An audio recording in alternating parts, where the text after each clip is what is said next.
I do apologize. Am I disturbing you? No, please. Do come in, Mrs. My name is Miss Alice de Bouvier. I'm Mr. Holmes' new neighbor. Oh, I didn't have the pleasure to... I am Dr. John Watson. Could we provide you with any assistance? Oh, she is not the concern, Watson. I'm... Then, what is this about? That child standing sniffling behind her. Get rid of him, Watson. But he is shivering with cold. And he is upset. What happened to him? Little Tom knocked at the wrong door. Oh, for crying out loud. Oh, boy, come in. Warm yourself by the fire. Can I offer you a cup of tea, Miss de Bouvier?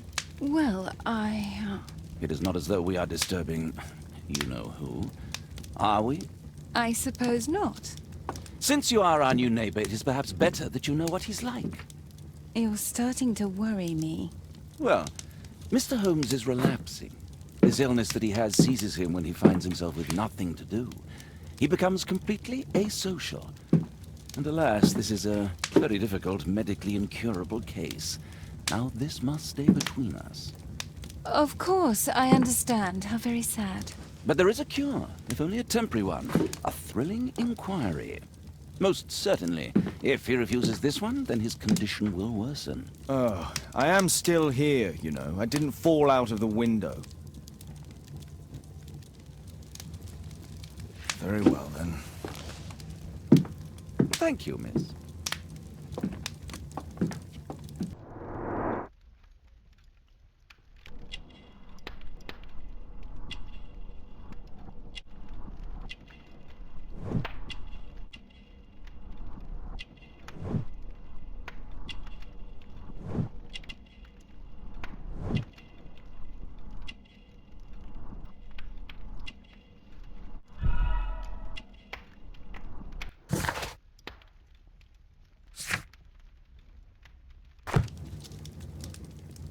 Now tell me, boy, what brings you here? It's my father, sir. He's missing. I don't know what to do. What's his name? George Hurst, sir. Missing, eh? And what do the police say? The police, they don't believe me. They say he's just abandoned me. But that's a lie. Obviously. Your clothes are well mended and you can read. Your parents may be poor, but you are loved. Yeah, well, it's just the two of us now. My mother died when I was a little one. And that's just one more reason for not leaving you. Your father doesn't seem the irresponsible type. He's very good to you. Well, that's right. But he has no fixed work, so he often takes odd jobs for the day. 'Cause that's all he can find. Only this time, he didn't come home. And when was the last time you saw him? 3 weeks ago. He left for a new job. But this time, he was acting a bit strange and angry. Strange?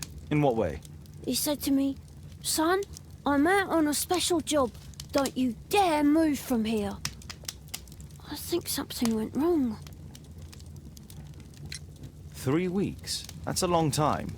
Well, every day I thought he would show up. And anyway, I can look after myself. What were you thinking? You and your father are both at risk. You should have come to me much earlier. I was afraid.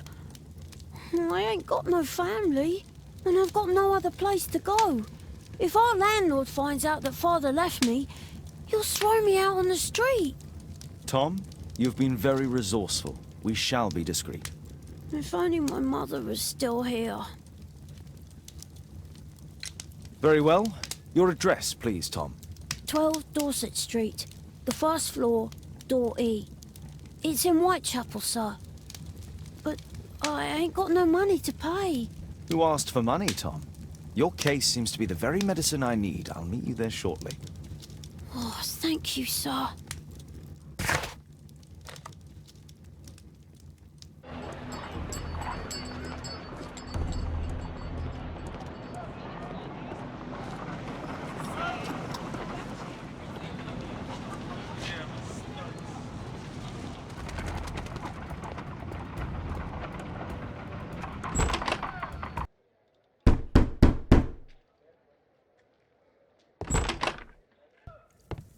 Is a home, Mr. Holmes.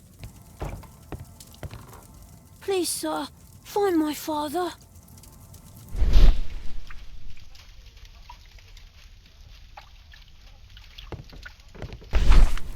The old Tabard pub, North Street. Glue. Probably taken from a wall.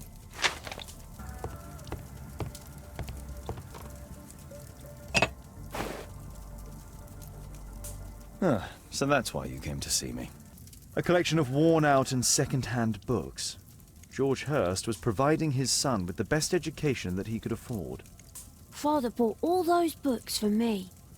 He didn't tell me, but I know that he pawned his coat for them.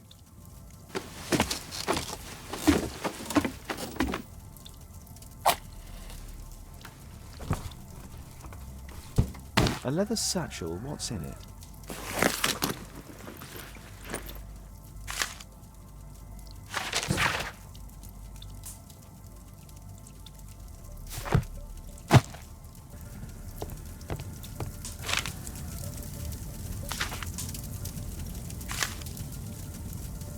Hurst covered his bills ahead of time, thus providing Tom with security and sustenance. My mother, sir. She died when I was very young. My father told me what she was like, but that's all I have. I'm sorry, Tom. My mother left me when I was very young, too. The old Tabard pub? Did you hear anything about it from your father, Tom? My father's a regular, but he's not a drinker, sir. It's close by on North Street. Good day, Mr. Holmes. Well, if it isn't young Wiggins. And I see you found yourself a job. If you can call it that. I hate it. But if you've got any proper work for me... I just might be in need of your assistance later. Wait here.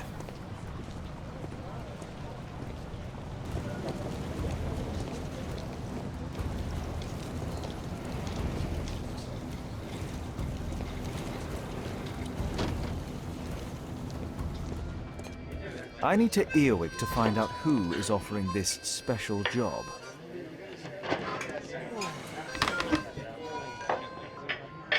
No. That fellow who's offering the special jobs, he never drinks alcohol.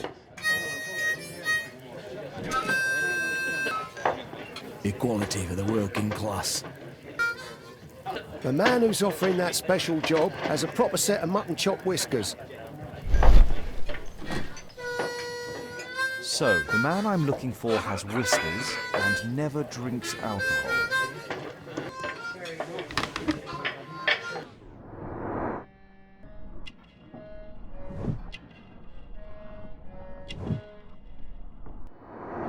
This must be the man that I'm looking for.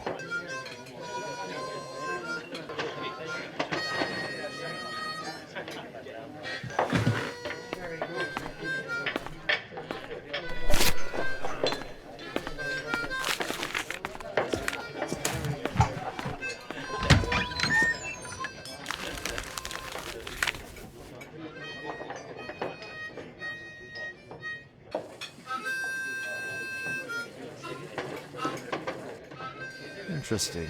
A missing person. I should find out more.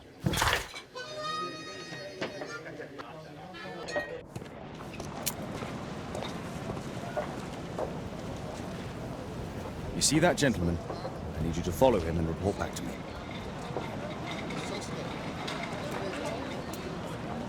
All right, Mr. Holmes.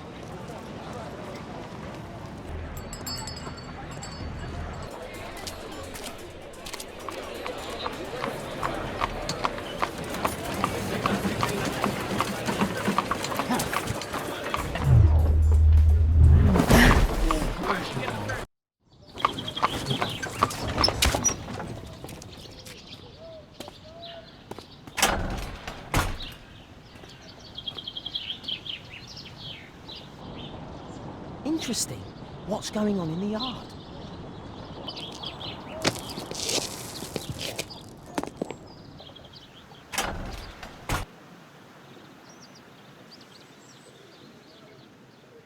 Wow, a lot of expensive stuff. Oh, a coat of arms. It might help Mr. Holmes. I'll make a drawing of it.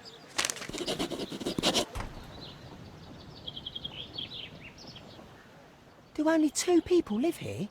I wish one was me. Bags of food. I like this house. Time to report to Mr. Holmes. Let's get outside before I get caught.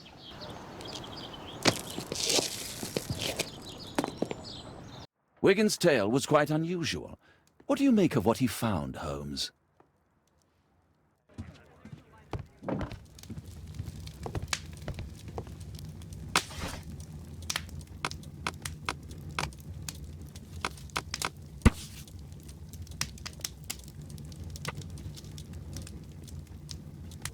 Here it is. So this man could be Lord Marsh. Huh. A lord who hangs around in a public house. Let's pay a visit to Lord Marsh. We'll pretend that we're interested in his charitable activities. Mr. Holmes, you have a visitor. Oh, just ask him to wait. I'm afraid that won't be possible. This young lady refuses to wait for anything. What? Father! Caitlin! Miss Caitlin's boarding school was flooded. Everyone was sent home. As if it could smell any mustier. My word, how is it possible that you have grown up so fast? You'll be staying. Wherever will we put you? Holmes, I'll give her my room, of course. What do you have to say, Kate? You're on a new case. A respectable lady who's being blackmailed? Or is it a love story between a prince and a suffragist? However did you guess? You will tell me, won't you, Father? Only if our lives are in danger. All right, then. Have fun. I'll go and unpack. Will you help me, Mrs. Hudson?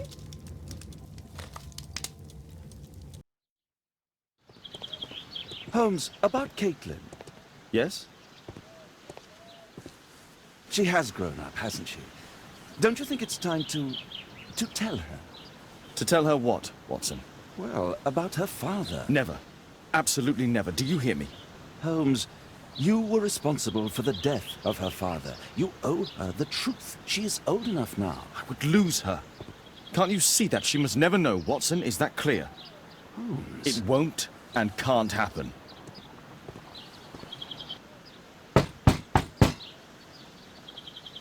Come in, please. Good day, gentlemen. Welcome to my home. How may I help you? Good day to you, Lord Marsh. My name is Sherlock Holmes, and this is my friend and colleague, Dr. Watson.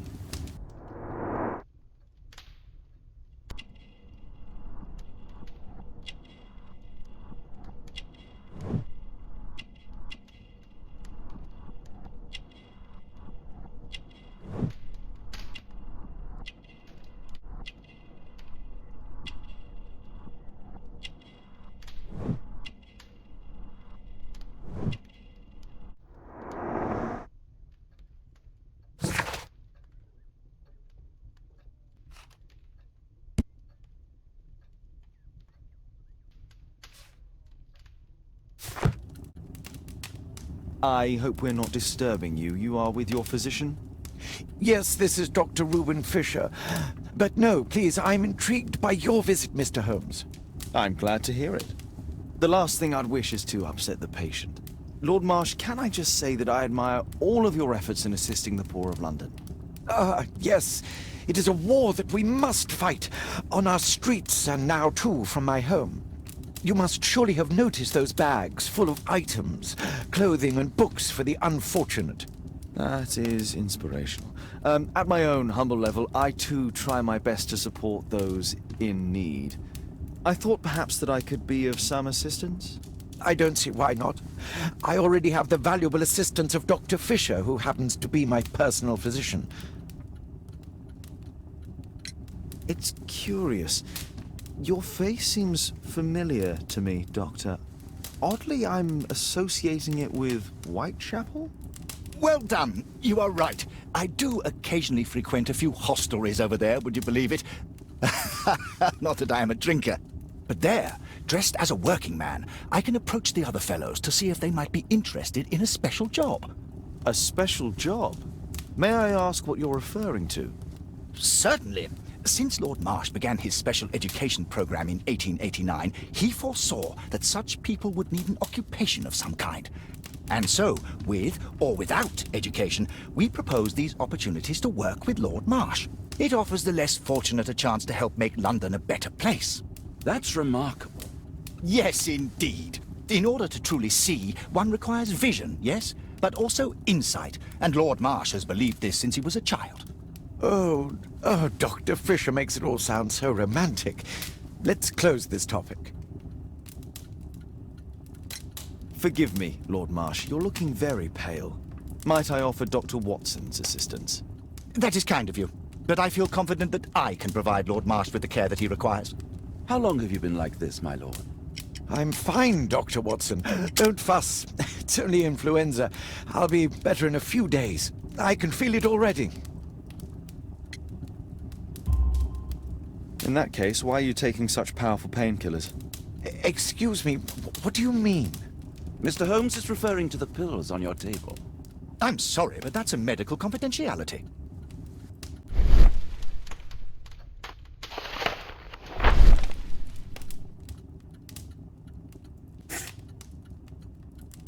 John Strobridge. I've seen this name before.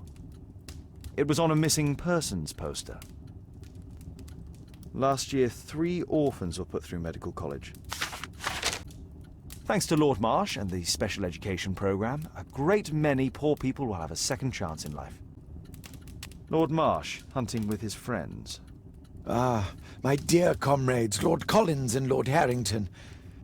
If it wasn't for this godforsaken English malady, I'd be with those rapscallions right now. All in due time, my lord. A provision dealing with the paupers of Whitechapel.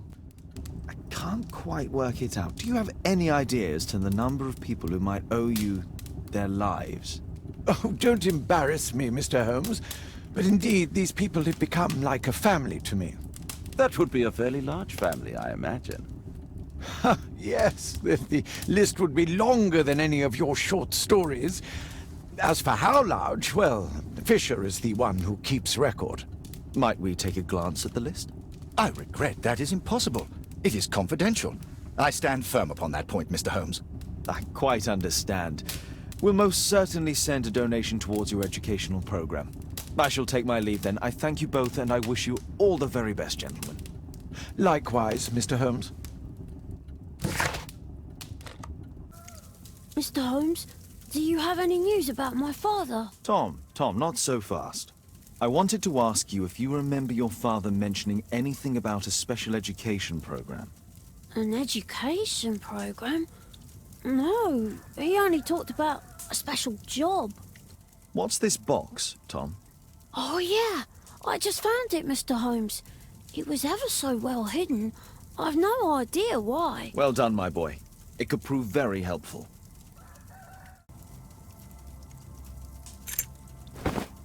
This oil can also be used on weapons. A ramrod to clean a rifle. Wolfjack. Looks like a military badge. Tom, does your father own a rifle? A rifle?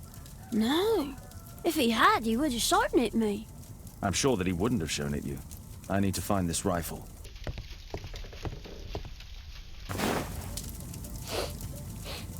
This scrap of cloth was used to oil a firearm. Tom, does your father have any other property? No. Well, at least I don't think so. I have to take Toby. He'll take a sniff of the oil, and we'll find that rifle. Come on, Toby. It's time for you to earn your keep.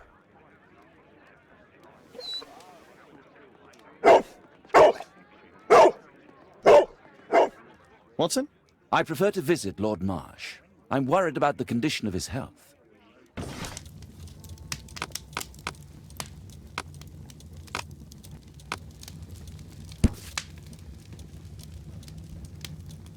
Here it is.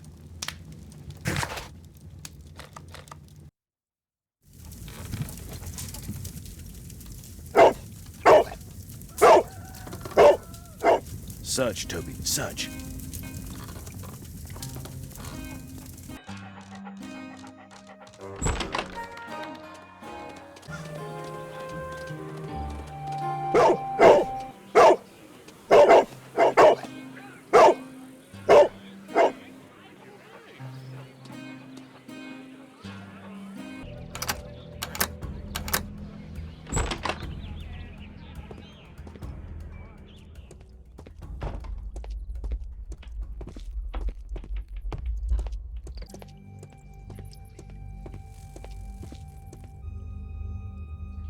Tom's photograph. Let's try to get inside.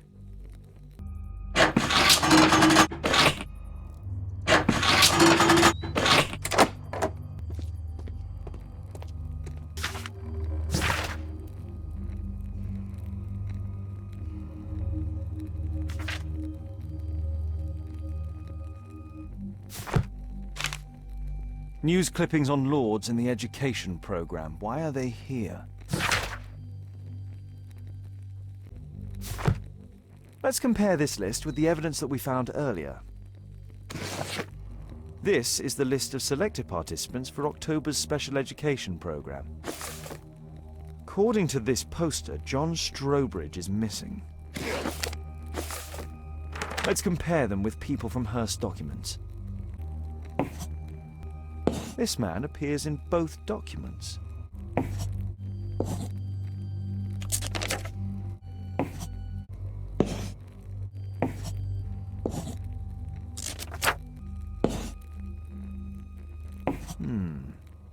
All the people in Marsh's document are marked and dated in George Hearst's files.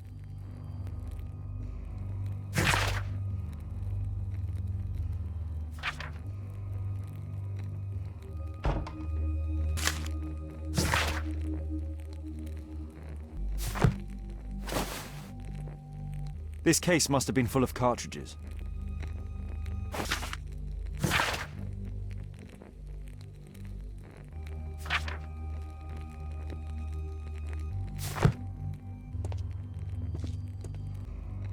A map of Epping Forest. There was a rifle here. George Hearst took it with him.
Holmes, what are you doing here?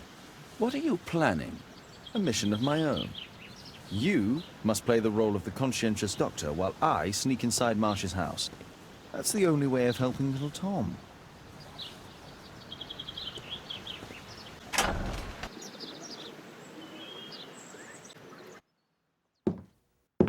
How can I help you?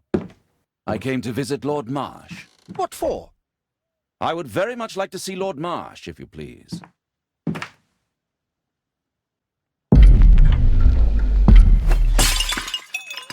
Oh, you're so clumsy. Can you please not— I have to visit Lord Marsh and offer him my services. Fisher, please, allow Dr. Watson to enter. Good job, Watson. Let's see how hard to crack this safe is. Doctor, it appears that you were impatient to pay me another visit. Indeed. Will you allow me to examine you? A second opinion, so that the great Lord Marsh does not become the late Lord Marsh. Well, since you put it that way, very well. Shall I retire to your office, Lord Marsh? No, please, Doctor. I insist that you stay. I shall need your assistance. Will you break anything else? I'll try my best.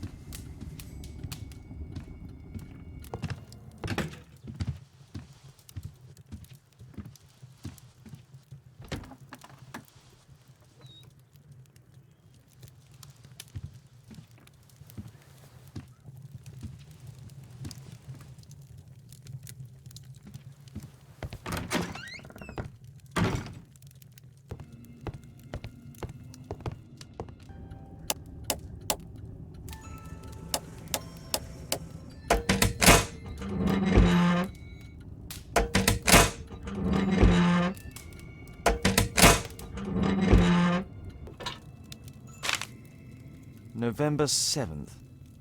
This means that the meeting is planned for today.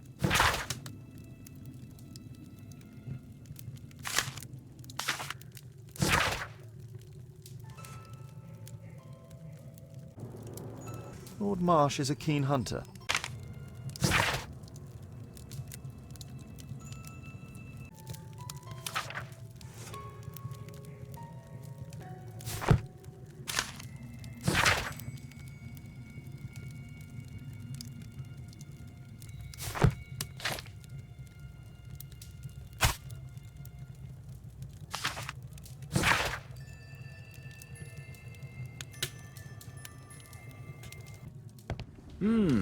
I'd suggest that your current weakness is perhaps more than a simple case of influenza, Lord Marsh.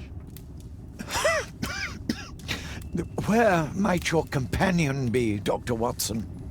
Oh, he's busy poking his nose into other people's business, I'm sure.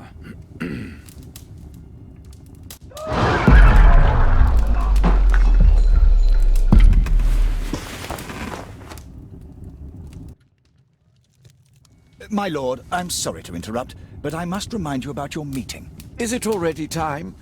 My apologies, Dr. Watson, but we are expected elsewhere. Might we offer you a lift? You are going out? I'm not sure that's wise in your condition. I value your opinion, but misery never rests, and I am needed. Well, do please take good care of yourself, Lord Marsh. I'll send you my diagnosis, Dr. Fisher. Thank you, Dr. Watson. Farewell. Watson, what are you doing at my table? I just need to check one thing about Lord Marsh. My intuition tells me that Lord Marsh is hiding something about his disease. His cough, in addition to his fever and his usage of strong painkillers, leads me to believe that he is seriously ill. Let's study it more closely. Sputum with tiny drops of blood. I could take a sample and examine it under the microscope.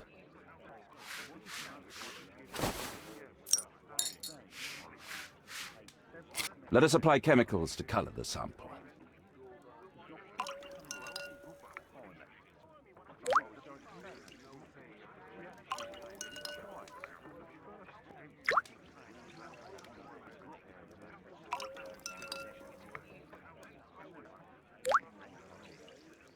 Now, let's examine the colored sample under the microscope.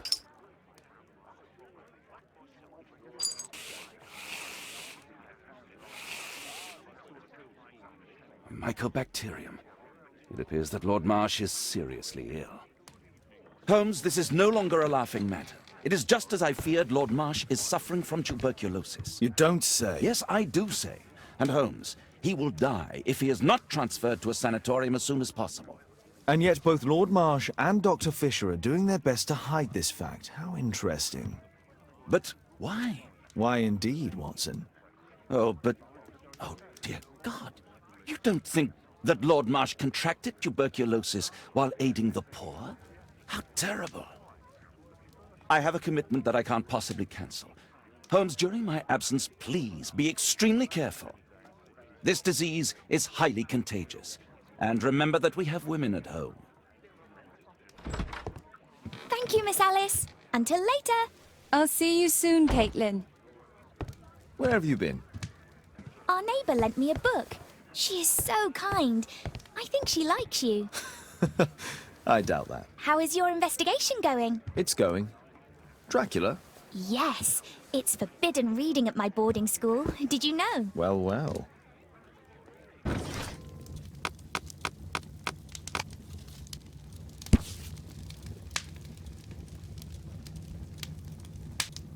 Here it is. Cranston's Oak is in Epping Forest. That's the place indicated on George Hurst's map. Let's try to find the place from the hand-drawn map.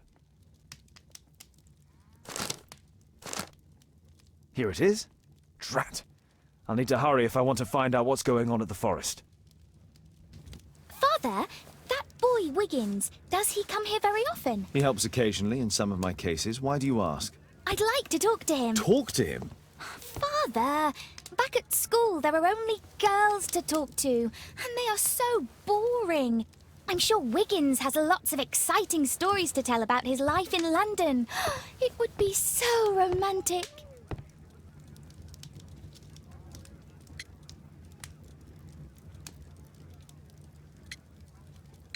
Caitlin, you know that Wiggins hasn't had the most fortunate life. That only makes him more interesting.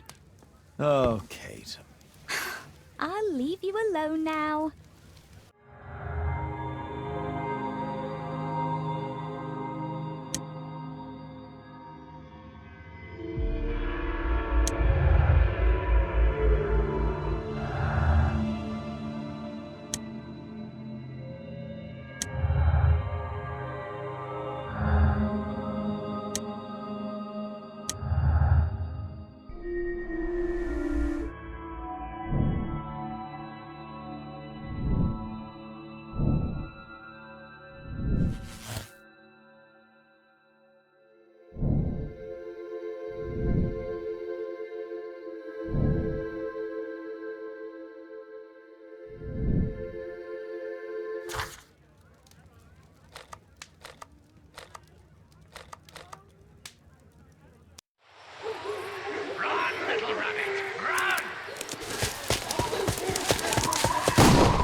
Where is he?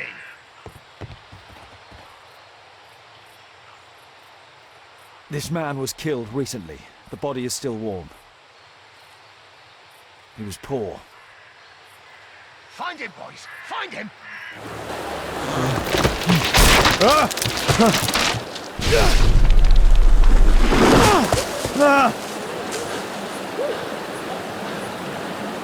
You won't get far!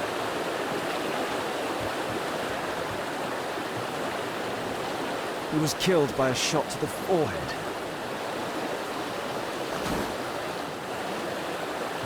My God, it's Lord Harrington's body. My health is deteriorating. I need to dress my wound.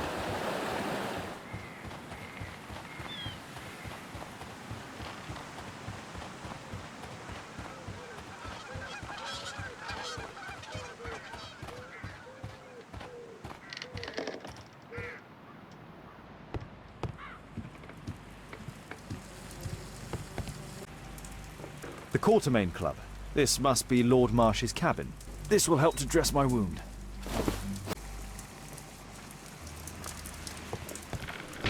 Someone's coming, I better hide.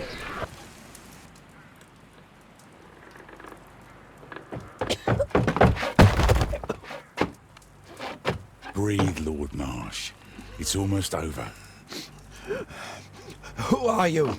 George Hurst from the 1st Lovat Scouts, here to deliver justice. An old soldier. How ironic.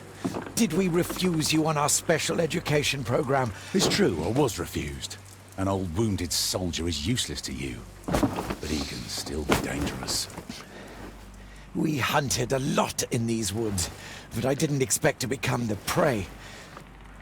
I have lived a grand life without any limits set by others. I will die a happy man, so you won't see me begging you festering wretch.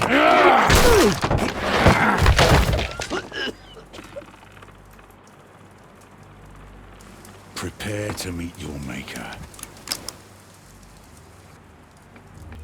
I should decide what to do before leaving the cupboard.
George, lower your rifle, please, for Tom's sake.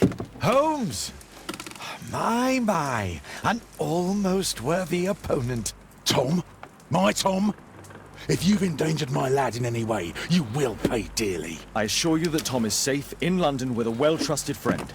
And now, it's time to end this. By all means. George, listen to me. If you're seeking an apt punishment and vengeance, killing Marsh will give him exactly what he wants. He would die knowing that he had fulfilled his life through his absolute control of it. But if you allow Marsh to live and be arrested, he will suffer a punishment far greater than you or I could deliver. His ball and chain will be the debilitating tuberculosis. It will drag him painfully and slowly to his demise behind bars. You're mad! You're both mad! Let's go and find Tom. Not just yet. See, Lord Marsh, you will die here. Although not by the gun. You'll die slowly. Don't do this, George. Detective, take a look here.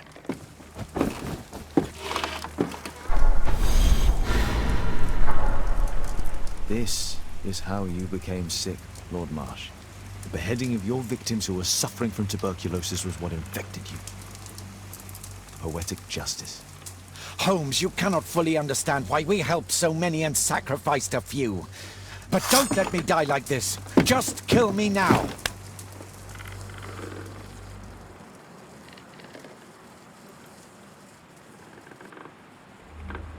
Mr. Hurst, you've already served brutal justice to Lord Harrington and I hope Lord Collins and Dr. Fisher.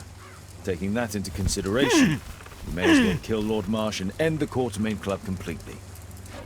No loose ends.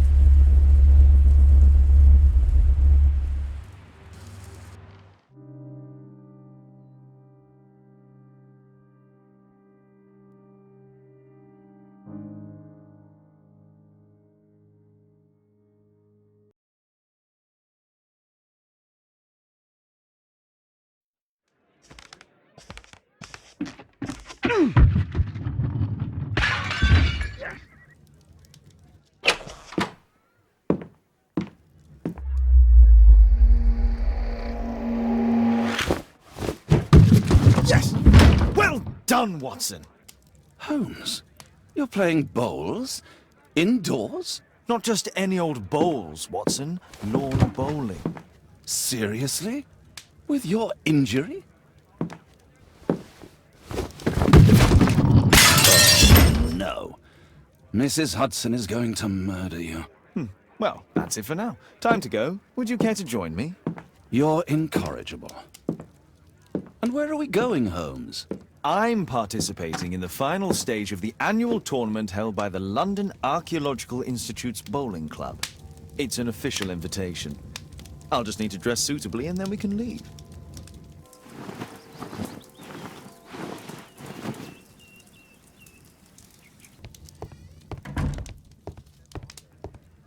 Holmes, are you really sure you want to wear that? This? Everyone dresses like this at the club. That should be a sight worth seeing. I only hope our charming neighbor won't spot you like that.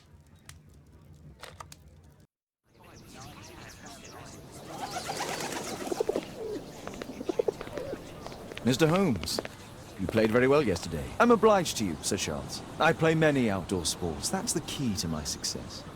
My friend Dr. Watson has decided to join me. Really? Mr. Holmes, would you like to see the first prize? A rare stone Mayan Quiche calendar. Mayan Quiche? Indeed. Their legendary king, Tekun Uman, has his statue just behind you. Although this one is a cast metal copy. That? Oh. Well, since only members may enter the clubhouse, we have exhibited the calendar outside. Please, explore.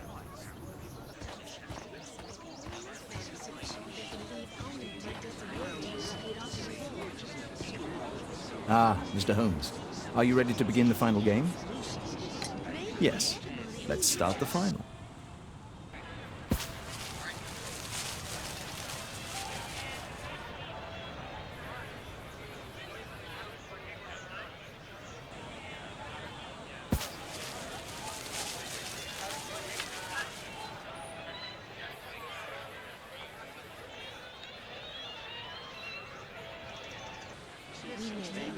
Congratulations on your game, Mr. Holmes. Exceptional. The awards ceremony will be tomorrow morning. See you then to receive your prize of the calendar. I trust you will be there as well, Dr. Watson? Unfortunately, I'll be unable to attend tomorrow.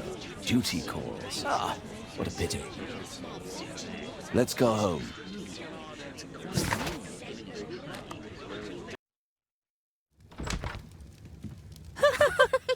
Oh, Daddy! Hello, Mr. Bouvier. Hello, Mr. Holmes. Well, Caitlin? Your costume! Oh, don't you like it? Oh, I do! Caitlin, come on. Show some respect for your father.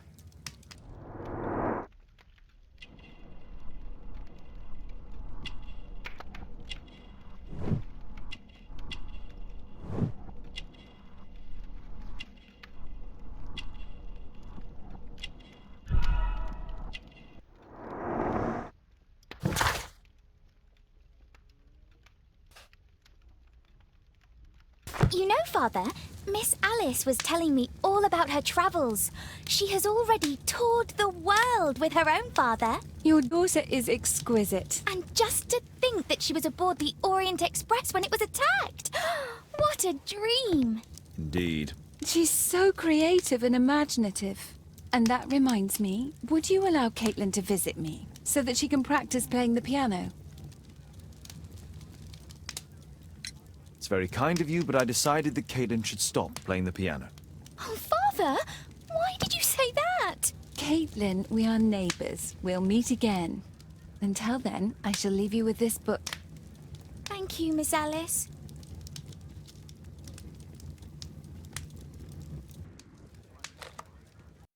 The statue did it. It killed Zacharias. Calm yourself now, Sir Charles. You've had a shock. Let the police do their duty. What can a mere inspector like you do about it? You don't know anything. A mere inspector? Phew.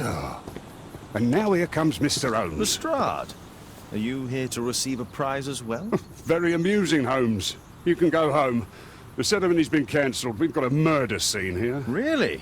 And to think I only came here for my prize. I know, Holmes. I saw your name on the list of finalists. So go away. You're not going to congratulate me?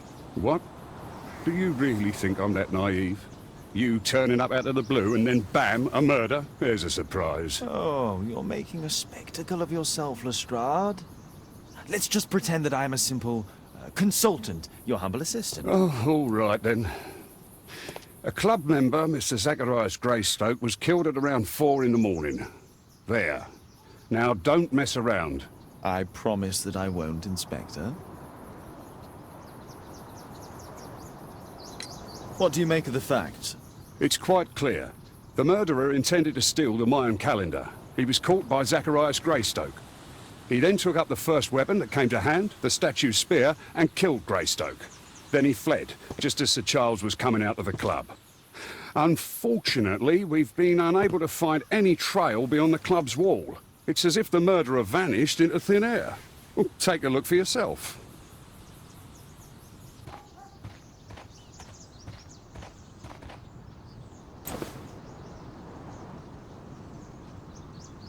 The case is scratched and dented. Tissot watch, Swiss, 1855. This watch is valuable and old. It's been through a great deal. This spear came from the statue on the pedestal. Dry leaves. They make a noise. Zacharias probably walked across them.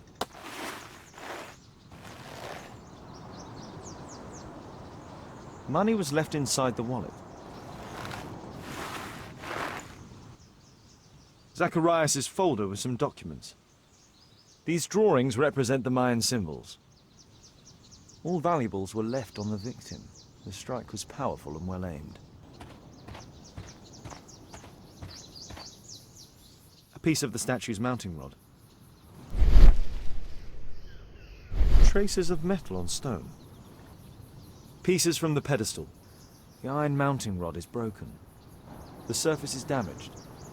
Traces of metal on stone. It looks like the statue broke away from its pedestal. The statue of Tikkun Uman. And what about the statue? No idea yet. I imagine a thief must have taken it somehow. Right, so they were thieves, and they were very well equipped? Yes, must have been. Then there's also Sir Charles's version, but... Please, go on. He said this morning that he was alone at his desk when he heard a shout. He went outside and saw Greystoke lying on the ground and... Believe it or not, he said that there was no one else on the green that night but the statue itself running away. You mean that the statue might have killed the victim? Interesting. Absurd, more like. Besides, it was dark and foggy. So, somewhat like your version, then. Scratches on the stone.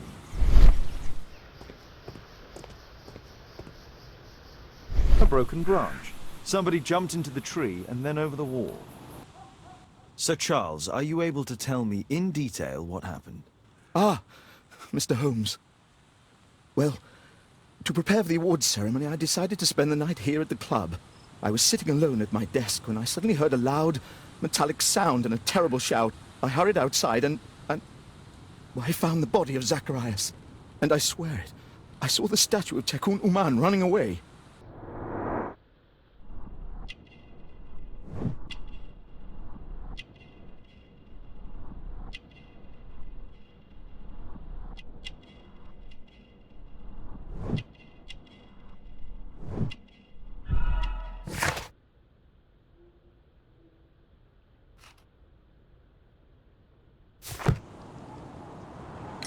You saw the statue running? It was dark, but yes, I'm sure of it. It was running, and it was making the most horrible metal sound as it did so. And can't you see, the pedestal is now empty. Did you know the victim? Yes, of course. It was Zacharias Greystoke. He is... was a club member, and an excellent bowler. But why was he here so early in the morning? Oh, I don't know. Sir Charles, where did the Mayan calendar come from? It was donated anonymously. We received it shortly before the tournament, with a letter asking that it be awarded to the winner. Is the calendar valuable? Not really. It has historical value, of course, but to be truthful with you, Mr. Holmes, it isn't worth very much. May I go in the clubhouse? It's members only. I cannot authorize anyone unless that person has a written warrant from the police. What a spectacular season.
It looks as if Zacharias was killed the moment he approached the calendar, and killed by the spear from Tikkun Uman's statue that jumped from its stand and escaped over the wall. Well, Holmes, Your conclusions as my consultant? My conclusions are approximate to Sir Charles's testimony. Oh dear, you think the statue did it? Everything points to the fact that the spear was thrown from the pedestal, and Mr. Greystoke appeared not to notice the killer. Indeed. The journalists will be ecstatic about your version. I would like to examine the victim and take a look at his belongings. Oh, you've amused me at least, Mr. Holmes. Very well. I'll grant you authorization for the examination at Scotland Yard, but nothing more.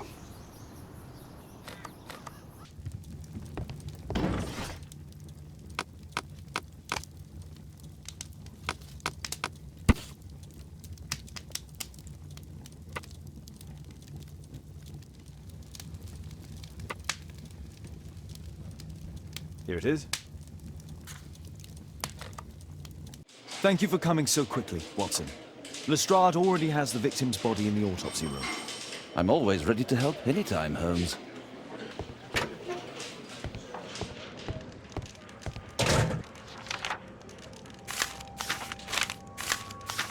Oh, Zacharias had already translated some symbols. Money was left inside the wallet. An ordinary pencil. Tissot watch. Swiss. 1855. This spear came from the statue on the pedestal. The Mayan calendar. Here's a chance to have a closer look.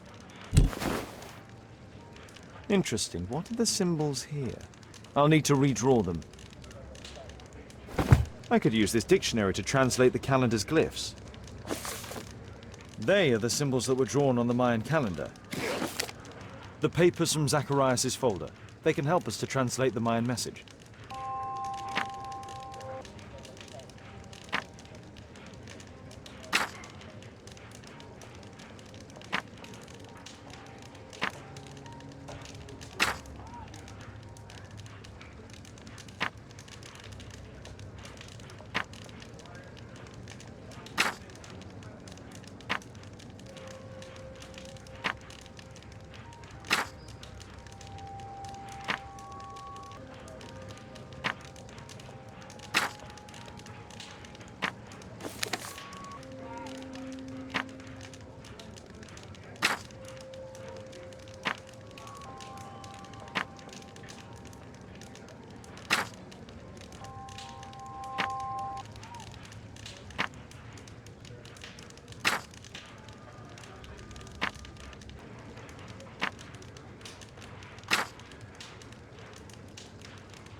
Cursed will be anyone who disturbs the sacred temple. They will meet their death by the risen statue.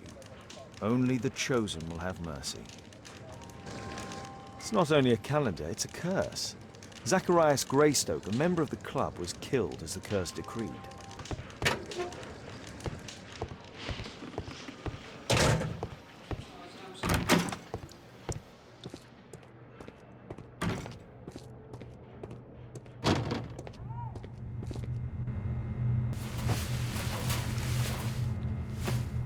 This is where the spear entered the body.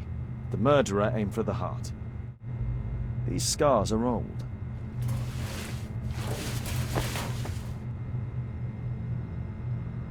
Red eye. It looks like a serious infection. It was a powerful throw. The spear pierced right through the body. The weapon must have been thrown by a strong and skilled person. It's possible that the link between Zacharias and the curse is at the archaeological club. I'll need a search warrant. The coroner mentions in his report some specific cardiac and digestive system damage.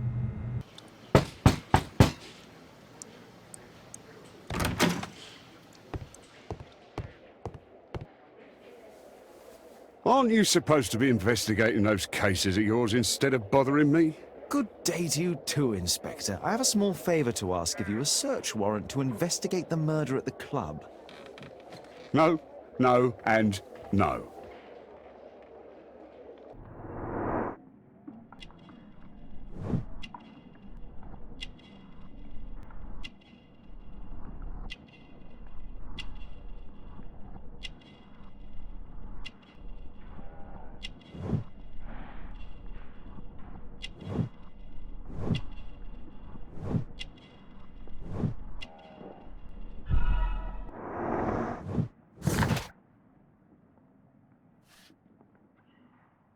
Since I'm without the warrant, I should find something else to do. By the way, do you know if Sir Robin is currently in town? I have no idea. And why on earth should you even think that I might know that? Well, I believe I may have solved a case about, let's say, a salacious inspector. No, it's not what you think. Nothing dishonourable happened. Go on then. Take your warrant. So he refused to give you the search warrant? Oh no, I've got it. I won't need you for a while now, Watson. I'll see you later.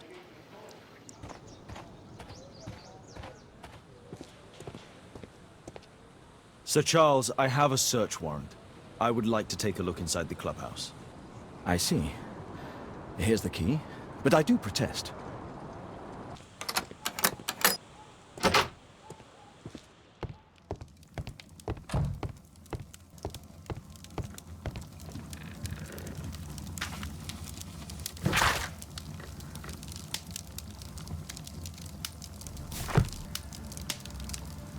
Ah, Sir Charles was once a captain in the guard. The 50th birthday of Lord Stevenson. Charles Yellingham has a large family.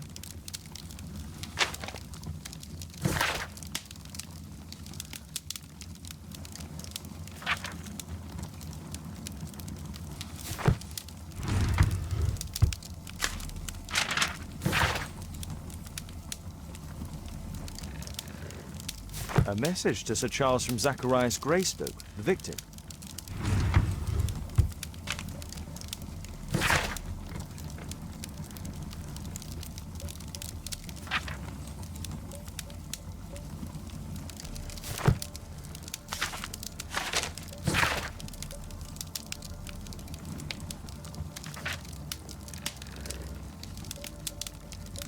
Interesting. It appears that the club is unable to pay its debts to the bank.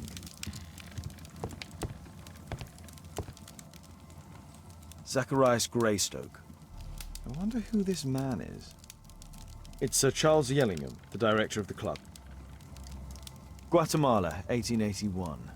I don't think this is a bowls tournament.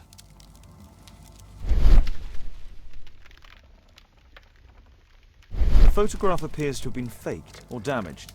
I'll take it. These antiques look quite valuable. This piece has been cleanly and intentionally cut. It appears that it's a part of a gold statue from Guatemala. Solid gold. It's worth a fortune. These trunks have just arrived. They're from Zacharias Greystoke's antique collection. This metal globe is very impressive.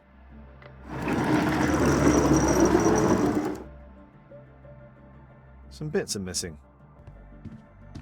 The late Mr. Roberts' collection. Interesting. The men who own these collections are all dead. The late Mr. Sutherland's collection. The late Mr. Smith's collection. The late Mr. Blinkhorn's collection. The late Mr. Bromsby's collection. Sir Charles, you informed me that you didn't know why Mr. Greystoke was here at such a time. That's correct. I have no idea.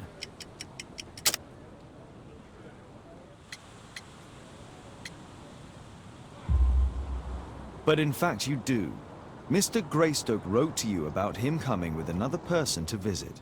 Ah, well, yes, that is right. He raised a scandal about the Mayan calendar, so he wanted to see me before the ceremony. But I don't know exactly what it was that he wanted, or who this other person he mentioned might have been. You have a fine collection at your club, with one disturbing thing in common. Oh, all the items are from our club members.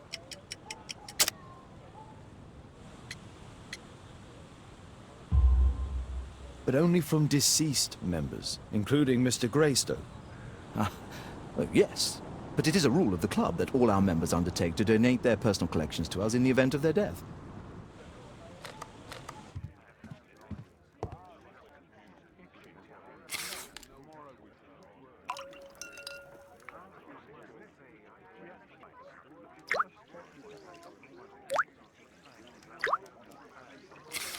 Let's gently remove the paint with a soft cloth.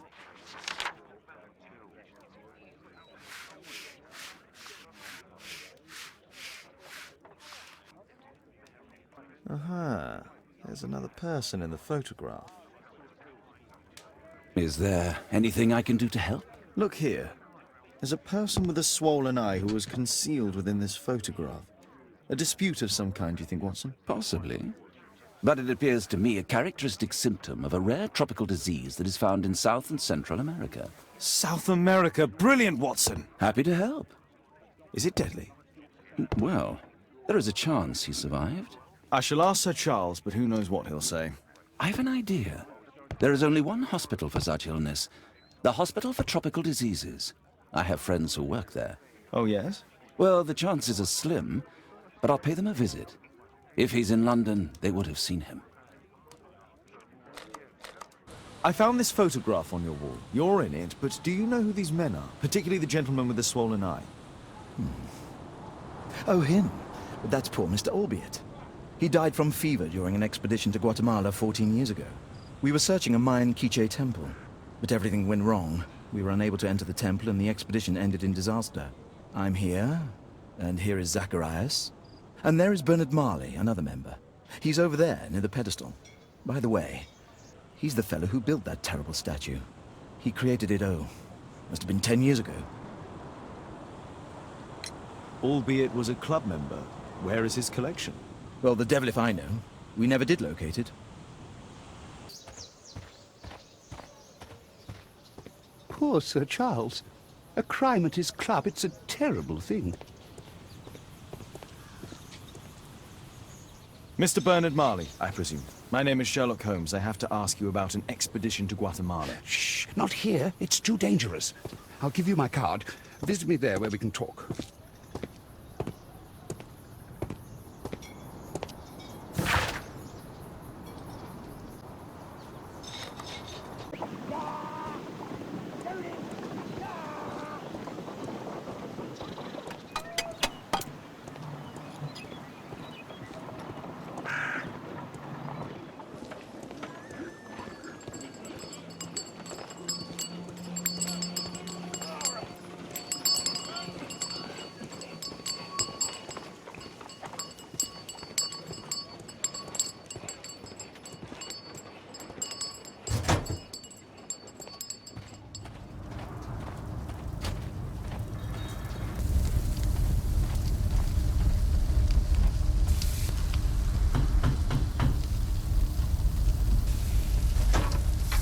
Mr. Holmes, you must forgive my escape at the club. It wasn't a safe place to talk. And it's safer here? Yes, better here. Not my office. I have secured my foundry, you know. Ah, reassuring.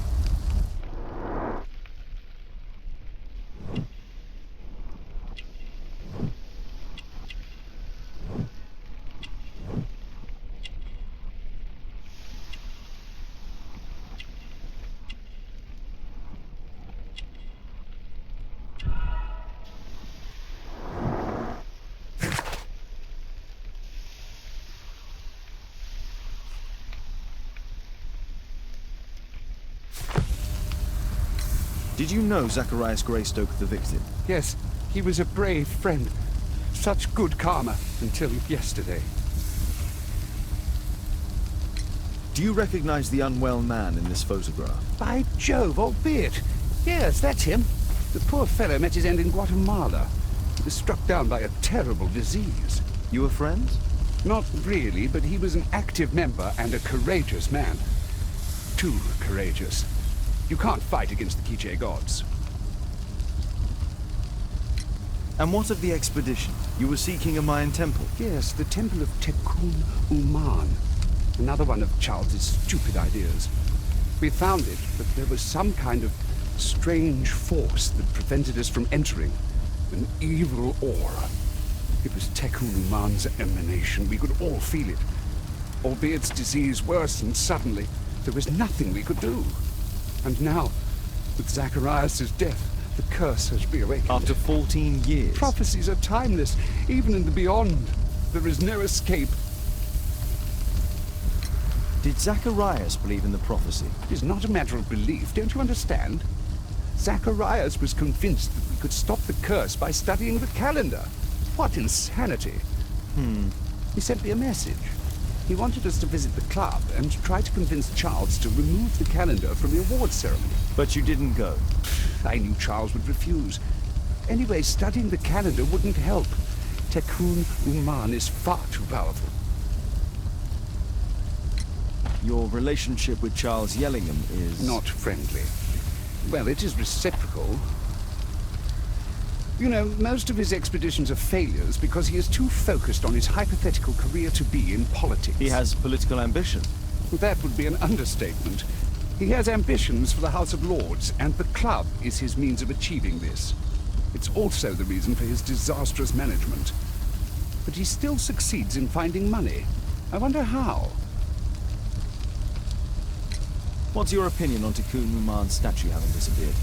I don't know, but I have nothing to do with it. Nothing.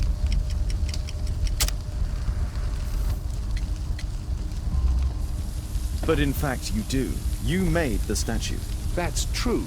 But it was 10 years ago. You can't blame me for that. Don't you think so? After all, it is the statue that is responsible for killing. No! It's Tekun Uman. But who could imagine that a simple statue replica would be chosen by Tekun Uman? Nobody. I have to leave you now. I've got paperwork to do. And we've spoken too much. He could hear us. Tekun Uman. Well, goodbye then. Apparently, Marley has built multiple statues of Tekun Uman. Something large and heavy was dragged here. Fresh scratches. There were 2 large boxes. A drawing of Tekun Uman.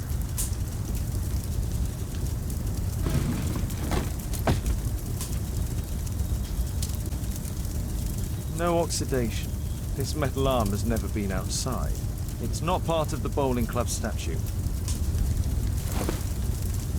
This mechanism is quite modern. All the gears are of good quality. Strange to find it in a foundry. 2 large boxes which were inside the warehouse. They were taken to Bernard Marley's office.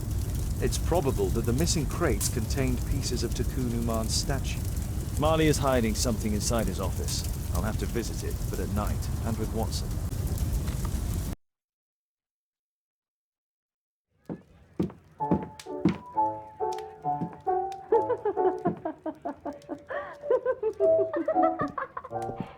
Caitlin's at Miss Alice's playing the piano. She disobeyed me. Well, Holmes, I was inspired to... Oh, look here. The postman has made a mistake. He's delivered a letter addressed to Miss Alice. Oh, he mistook 221B for 221C. Give it to me, Watson.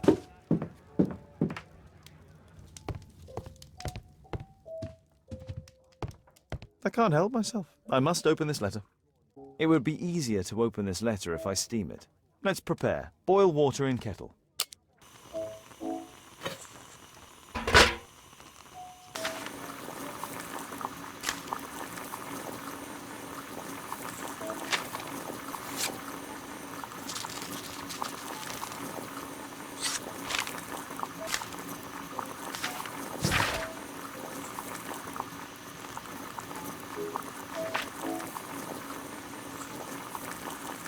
Miss Alice planned to live here because of me. I need to have a talk with her as soon as possible.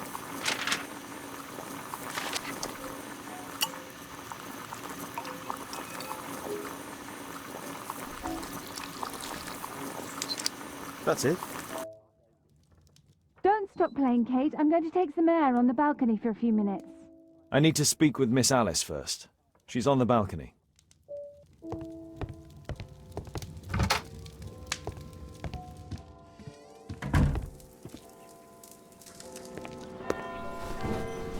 How about telling me why you came here in the first place? Mr. Holmes, why do you ask? I hardly think that I'm accountable to you. Since you extended an invitation to my daughter against my wishes, I believe that you are. So said the father, cloaked in all his severity. My word, you almost frightened me. You won't say that. Very well. Ask Caitlin to come home now. Oh, poor child, let her play. Such insouciance. So useful for covering up disturbing secrets. And since you intend to hide the truth from her... What? We all have our secrets. You... But don't worry, Mr. Holmes. Caitlin is a sensitive child, and I like her enormously. Alice, come back in. I can do it. See?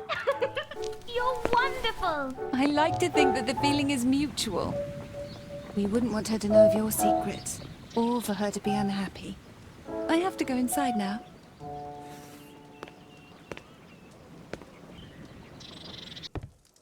Ah, Holmes, I entirely forgot.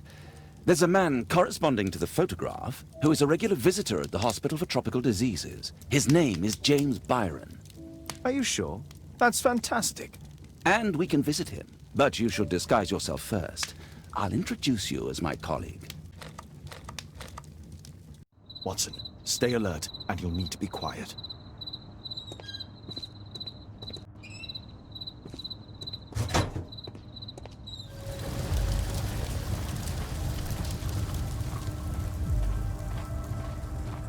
This door is securely locked. I must find another way in.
We need to hurry and find out what Mr. Marley is hiding.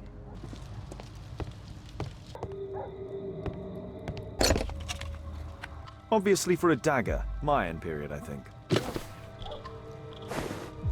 A slot. It appears to be part of some mechanism. I'll need a dagger to work the mechanism. Marley is obviously an avid student of mechanics.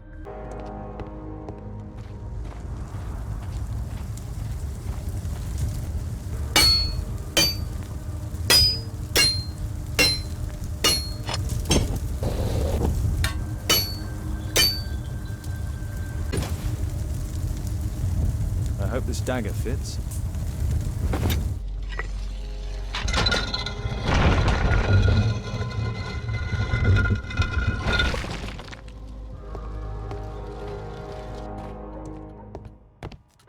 Another statue of Tikkun Uman.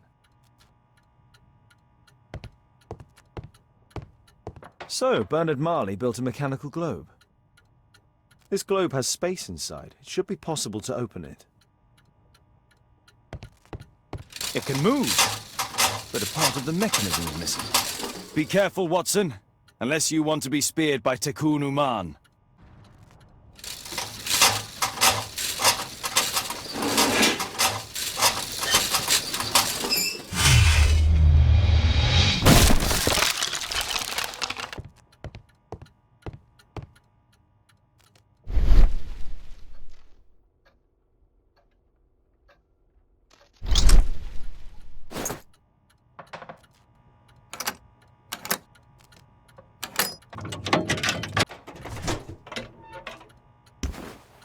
This part is in solid gold. It's worth a fortune. The statue is in 3 parts. Only the gold is original. Marley must have reconstructed the other 2.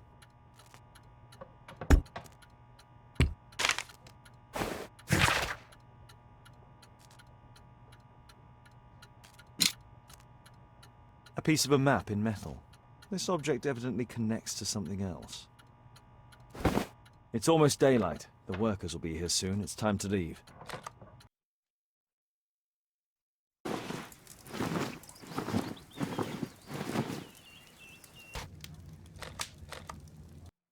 This should be the right place.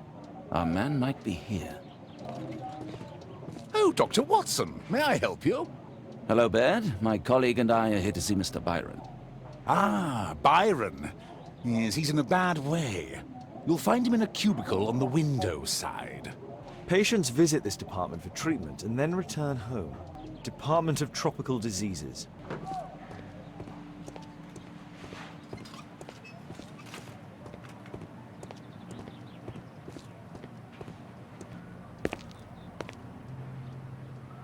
Mr. Byron? More doctors? Please. I've just received my treatment. I need to rest a while before I leave.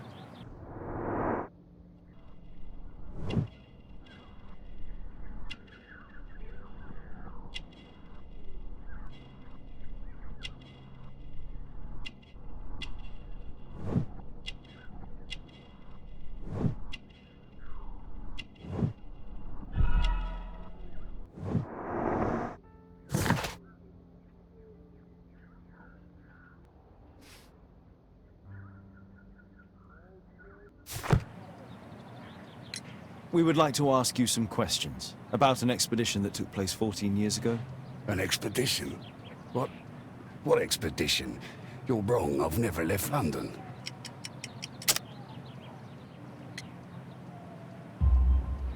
Is it not you in this photograph from Guatemala? Guatemala? Tecuna man! Dr. Baird! Come here quickly, I don't feel well! What on earth is going on? Please, calm down. I'm sorry, my dear colleagues, but Dr. Brunt is waiting to give Mr. Byron a private consultation. You can wait here.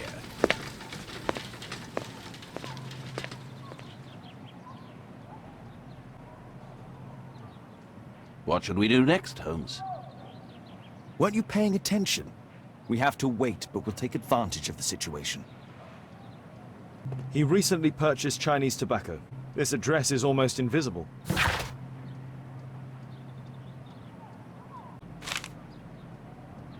Our man passed by a circus. Oh, you're still here? Obviously. We're waiting for Mr. Byron. Is he not with you? No, the gentleman left directly after his consultation. Oh, he forgot to collect his belongings. Holmes, it seems that Albeit has escaped. Obviously. And he knows that we are aware of his true identity. Quickly. I know how to find him.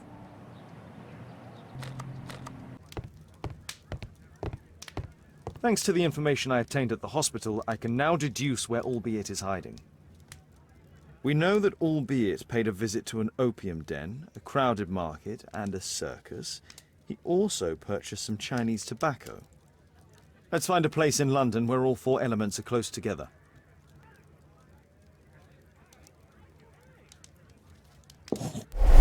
Now we need to find a street name ending in OOK.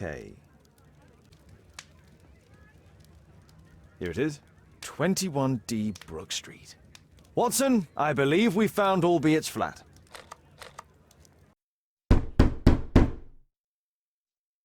Help! Do you hear that? Quick! We have to open this door. The door's too strong and the lock is too solid to break with bare hands. No! Please help! Please help!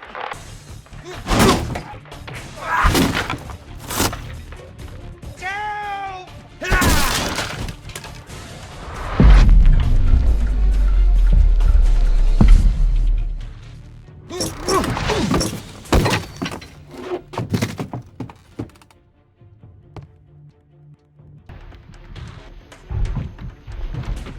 If I cut those ropes, the curtains will fall and block the attacker's view. This table could serve as cover. Watson, I'll try to reach those curtains to close them. Cover!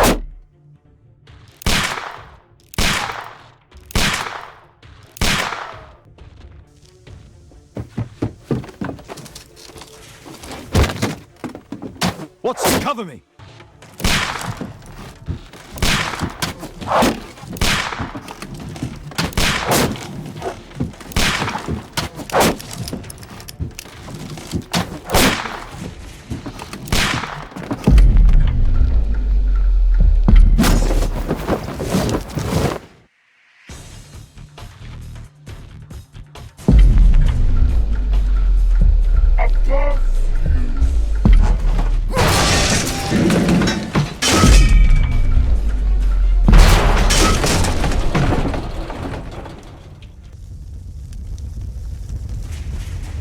Watson, come here.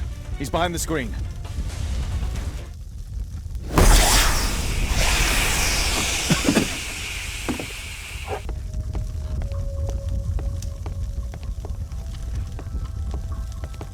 Our assailant escaped using this rope. Our attacker escaped through this skylight. A statue was once here. Now it's missing. It appears that the missing statue may have escaped via the window in the roof.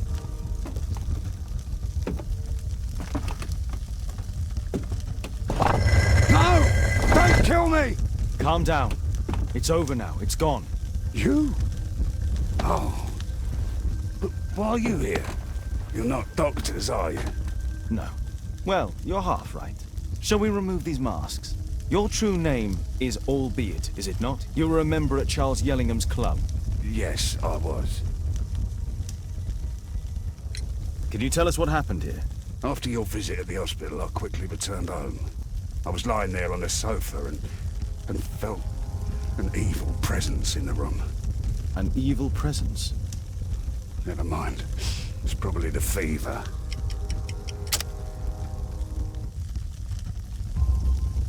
Or perhaps a living statue? Yes. It was one of the double statues. I saw its shadow. I believed that it was searching for me, that it wanted to kill me. It was horrible. As in Zacharias' murder, the statue came to life when its intended victim appeared in front of it. I must examine your residence. It may hold some clues. Tell us about your expedition to Guatemala 14 years ago? It was in my former life. What really happened there? You were said to have died. I was ill with a terrible fever. I asked them to leave me there. I can't remember how. I only have flashes of memory. But by some miracle, I survived. I left an eye and one arm behind. It took me time. But at last, I managed to return to London. Why do you use a false name? That expedition signaled the end of my career. And my very life as I'd known it. I changed my name and my address. Now I'm weak and useless and alone. I'm a walking dead man. Not for long. Perhaps this was it. It was my curse to fade away little by little. Tekunu man's revenge. You are aware of Zacharias' murder, are you not? Yes, and quite aptly I read that he was killed with a spear. Aptly? Well, he practiced archaeology almost as though it were a sport, seeking adrenaline. Imagine his state of adrenaline when he died, him being the prey. And who would have been the hunter? Tekunu man? Whoever, whatever.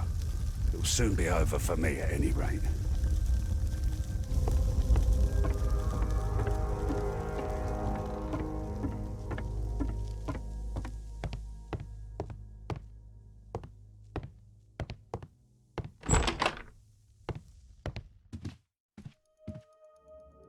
This bed is very small.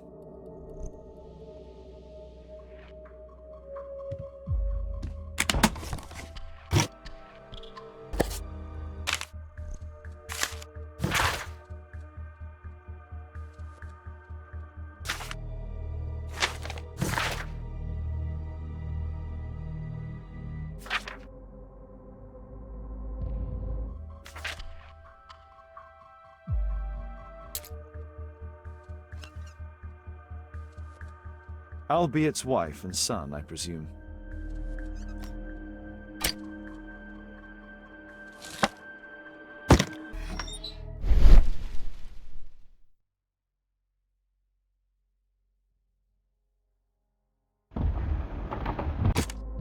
This model forms a part of another, larger model. 1894. This model was created after the expedition to Guatemala. The interior seems well designed, but I cannot see it properly.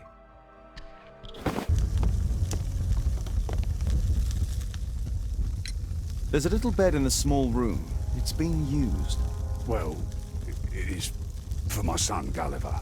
After my official death, my wife and he left for Glasgow. On my return, I installed this room. So they know about you? My boy Gulliver visits occasionally. But I wonder, what is the life of a crippled father? They will lose me again.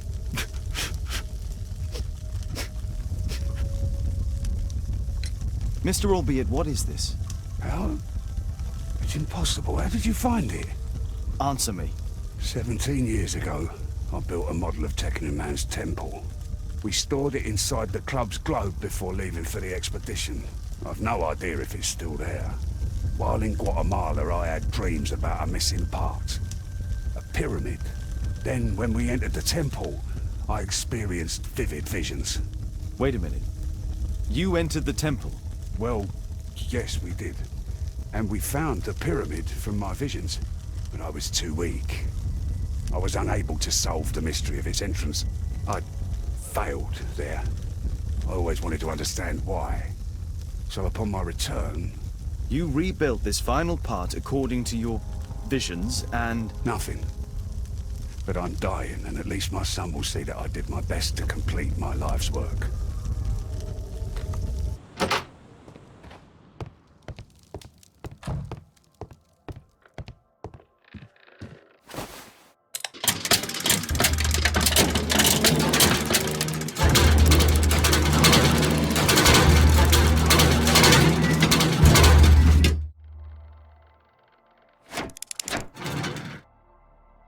Now the model is correct and complete, and with a little brain work, I can imagine what took place.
treasure of Tukunuma.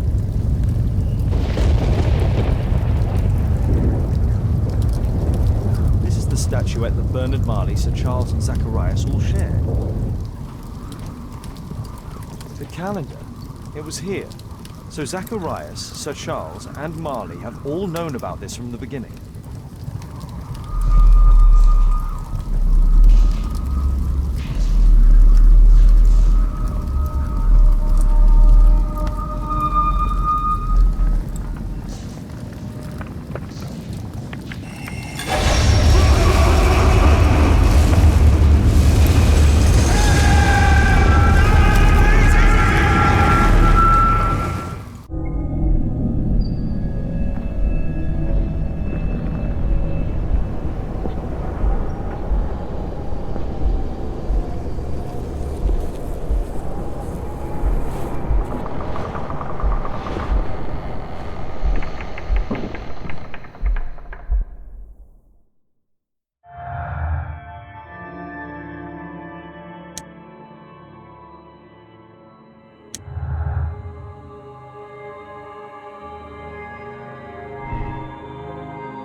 Mr. Albeit.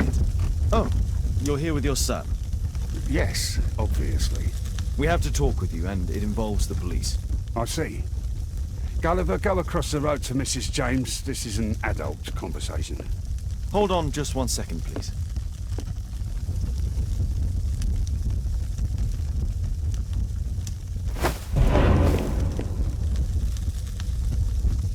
A pygmy? As I suspected. Albeit brought him back from Brazil. You were both slaves there and you escaped together, am I correct? You are. We are companions through life to death. He's more like a brother to me. So he's the murderer? But he was merely obeying his master. Yes, I'm the one who planned the murder. I'm the one responsible. You wanted them to pay for what they did to you. True. Now I don't care what happens to me. I'll be dead soon. But Gulliver, you have to let him go. I wasn't planning to arrest you, only that we might know the truth. Although I regret that Gulliver must leave England and return to his own country. Shame. But thank you, Mr. Holmes.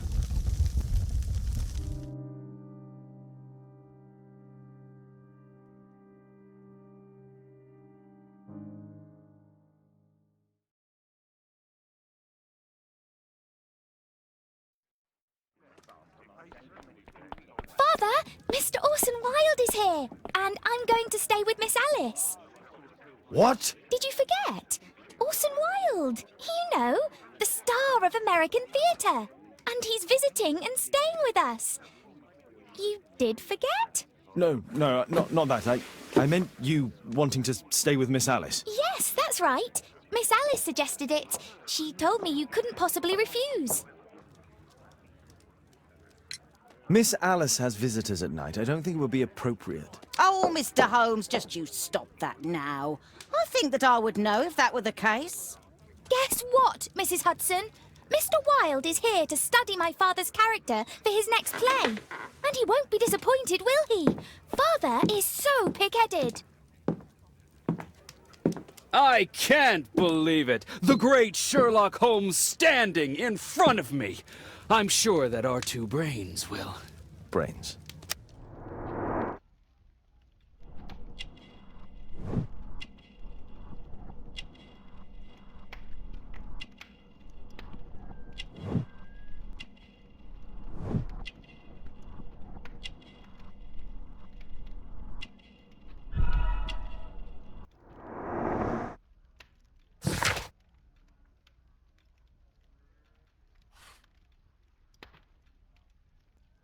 Mr. Wilde, your room. Charming. This is such a fascinating city. We need to talk. I'd rather not. You're going to be angry again. Goodbye, Mr. Wilde. Is it 5 o'clock already? I think I might go and ask Mrs. Hudson for some tea.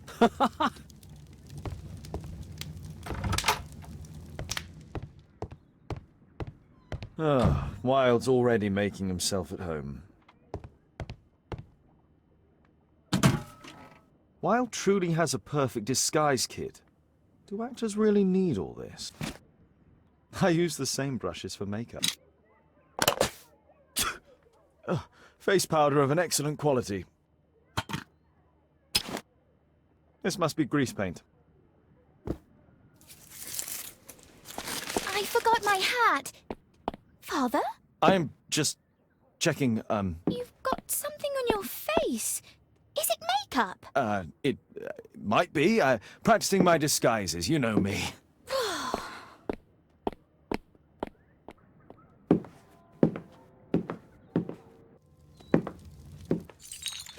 No, don't touch that! No, no!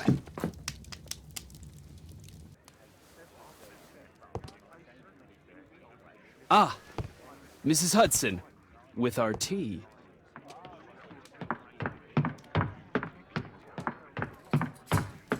Not quite. We have a visitor. However, the lady is not so much angry as perplexed. Good day to you, gentlemen. My name is Mary Sutherland. I have come to you, Mr. Holmes, because I would give everything I have to know what has become of Mr. Hosmer Angel. Why the haste, Miss Sutherland? Mr. Hosmer Angel has disappeared, and my father, Mr. Winterbank, will do nothing. It makes me so angry.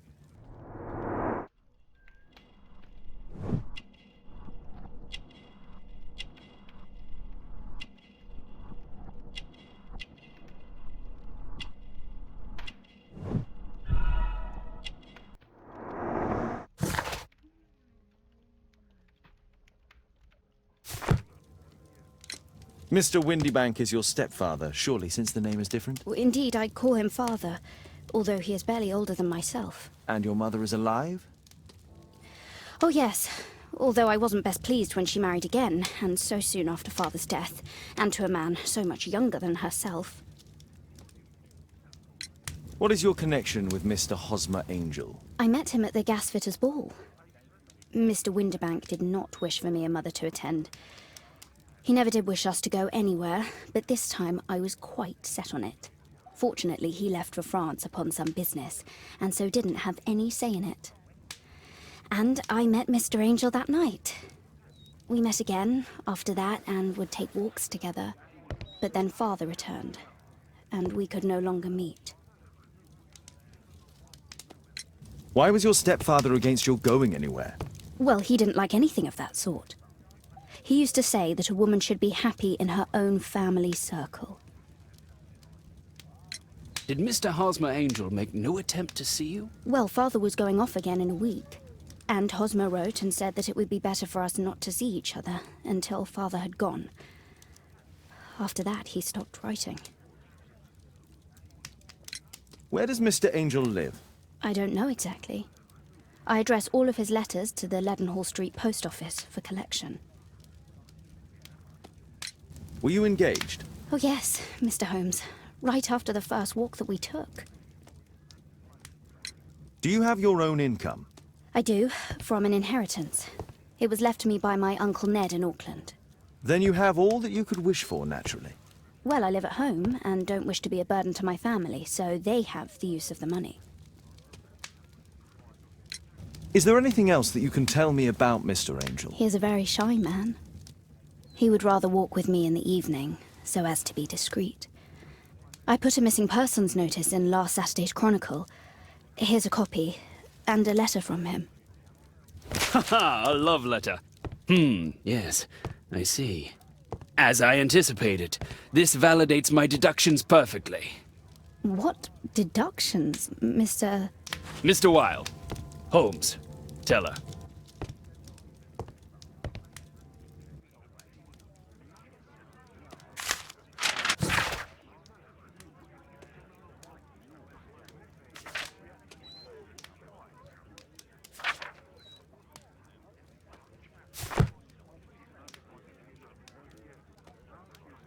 This is strange. The love letter is typewritten. Good quality paper, quite smooth. Fairly common ink, nothing special. I'm waiting for the moment when your stepfather leaves once more. Miss Sutherland only met with Hosmer Angel while the stepfather was absent. Hosmer Angel decided not to leave his signature. Let's study this letter more closely. There are some letters with typographical defects. Miss Sutherland, do you have any other letters from Mr. Angel? Unfortunately not. But I've brought my father's letter from Paris. Here it is. The stepfather's letter is also typewritten. I hope that you'll be an obedient girl. Take my advice. Stay at home. Quite common paper with a light yellow tint. Miss Sutherland's stepfather's signature. The stepfather is trying to keep the daughter at home. Let's study this letter more closely. There are some letters with typographical defects. Both letters have typographical defects. They merit further attention. This letter has a defect. There's the same letter with the same defect in both instances. One more letter with a defect. Another letter match with the same defects. One more letter with a defect. Another letter match with the same defects. So, based on the specific defects, we could say that these letters were composed on the same typewriter.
You should try to let Mr. Hosmer Angel vanish from your memory, as he has done from your life.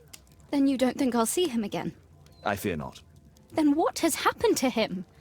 Your stepfather married your mother for her money, and also enjoyed the use of your income. But with your personal advantages, it was clear that you would not remain single for long, even with him keeping you at home. He disguised himself and reappeared as Mr. Hosmer Angel. He brought you as far as the church door and then conveniently slipped away. To bring you to this conclusion in such a dramatic manner that it would leave a permanent impression upon your mind. You have been cruelly tricked, Miss Sutherland. Oh, Mr. Holmes. No, I can't believe it. But we were engaged. Oh, it's horrible to think about. But, thank you for all you have done, Mr. Holmes. Holmes, you could have been more diplomatic.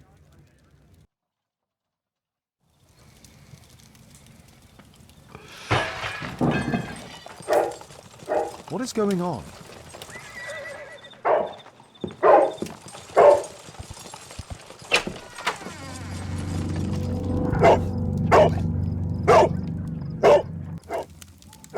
Mr. Holmes, is everything all right? Oh my God. Go back to your flat and stay there with Kate. Calm down, Toby. Now, let's see what this contains.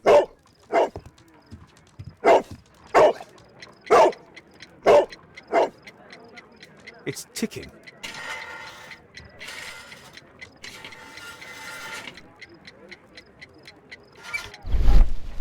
I see wires inside. They could be connected to the cover.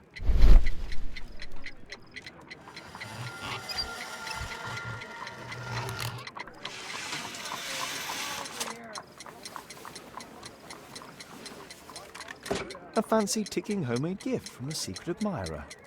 I have 2 minutes to defuse it. There are wires attached to the bell and hammer. When the alarm triggers, the bomb will explode. Whew.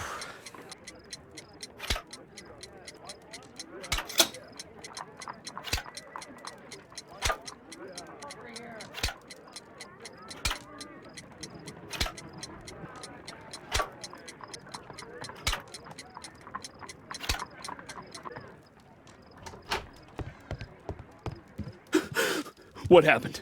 Just a small bomb. Somebody wants to kill me? What for? I don't believe that you were the target. Who then? Mr. Holmes, are you all right? I saw the bloke. I tried to catch him, but he escaped. Can you describe the man? He was thin, about 5'5", with black hair and a hair lip. Wiggins, tell us everything you saw. The fellow was watching your place, so I thought maybe he's a client. But then he took something out of his jacket and threw it, smashing your window. I shouted at him and he took off. I grabbed him by the sleeve, but he wriggled out of his jacket and left it. I'm sorry I didn't catch him, Mr. Holmes. You did very well, Wiggins. Now, let's take a look at that jacket. Here it is. Good job, Wiggins. Here's a penny. Oh, thanks, Mr. Holmes. JT are the owner's initials. Let's see what's inside. There could be a hidden message that's been written with some lemon juice. No, don't touch anything else. There are ink stains on this piece of paper. I could read the text with the help of my analysis table if Wilde hadn't already destroyed it.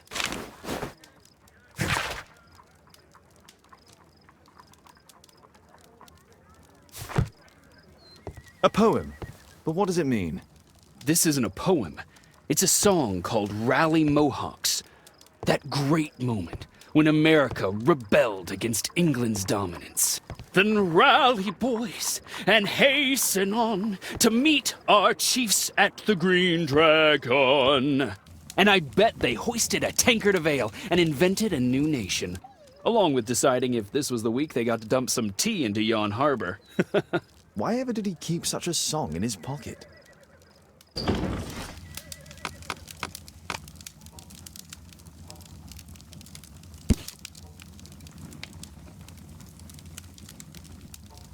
Here it is.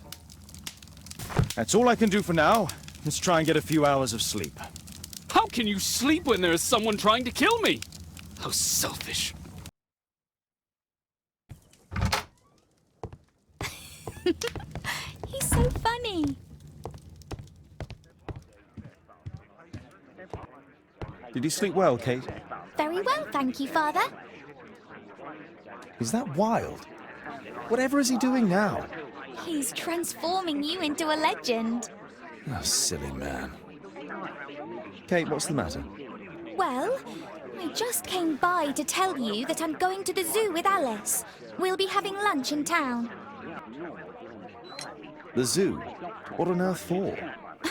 Perhaps because it is my birthday today? I'm so sorry, Kate. With Wilde's visit, Look, here's some spending money. Go and treat yourself to a thing. All right. I'll go then. Kate. You never do anything right. All right. Come here. I've had enough of you not caring about me. I do care. I've just had a difficult night. Yes, Alice told me about the bomb, but you wouldn't. Kate, I only want to protect you. You don't understand anything. I wish Alice would adopt me. Don't be ridiculous. I don't know why my parents entrusted me to you. Did they really know you? Kate, come back. Damn it. Such a waste. This Alice, I have an odd sense about her. It's as if she's playing with Kate's feelings. This would be a good opportunity to investigate Alice's flat while they're absent. And anyway, it'd be better to visit the Green Dragon Tavern during the evening.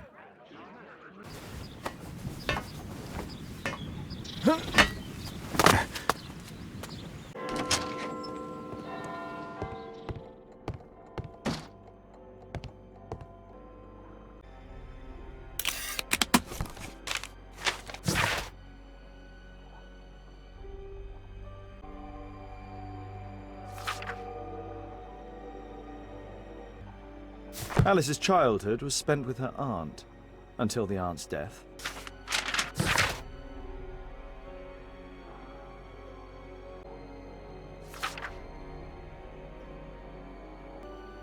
Alice was unhappy with all of her adopted families.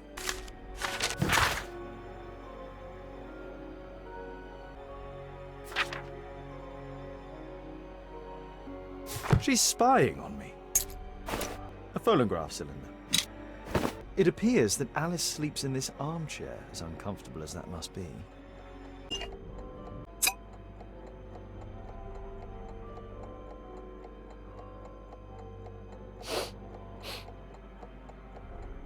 It has no smell.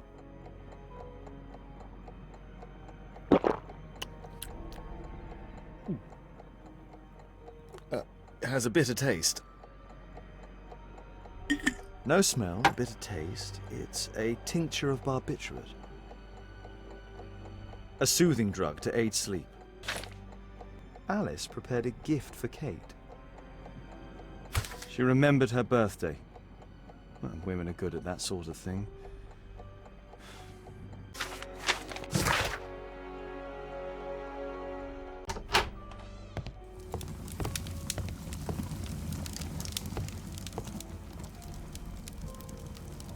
Sarah de Bouvier is Alice's mother.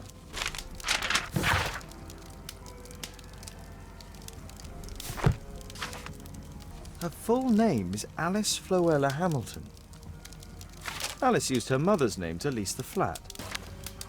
Strange taste in literature.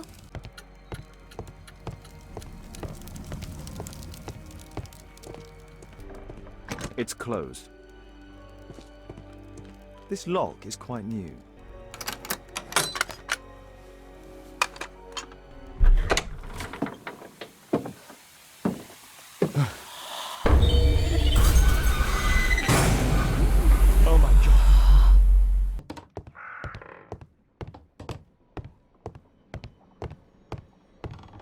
Abraham Lincoln. My word, look at this setup. Alice practices spiritualism. Charles Darwin, English naturalist and geologist. The wheelchair is the same as the one in the photograph above. William Hamilton. But I know him. He was a bandit who I arrested 20 years ago.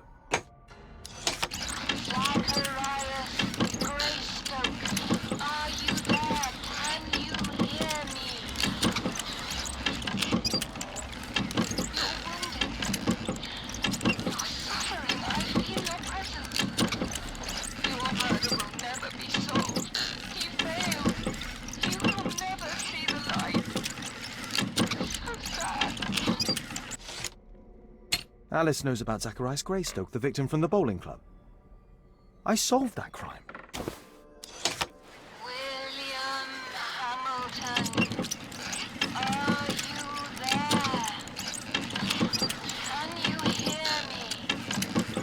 I wish to hear from you. Daddy, I'm so glad to hear you. Daddy, talk to me, please. Don't leave me alone, Daddy. Oh, no. Alice is talking with her father, William Hamilton.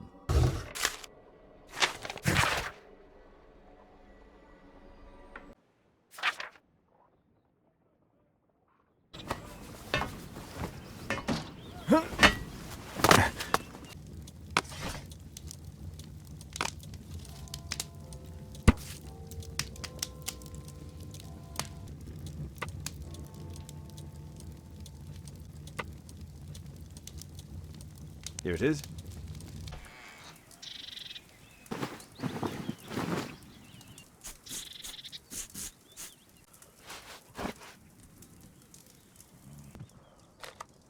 I have to be careful in this den of iniquity. Come on, Bobby, push back! Hey, you! Shut up! Well done, Bobby! Tuppence on Adam! I put a penny on Adam winning.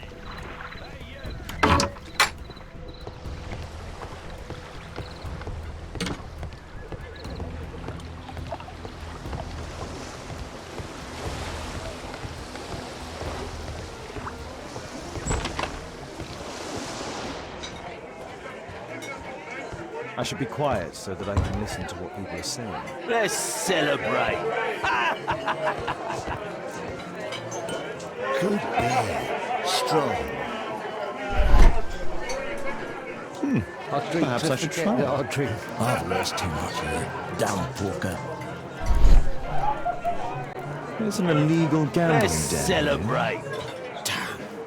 Your attack on Holmes failed. I need a refill.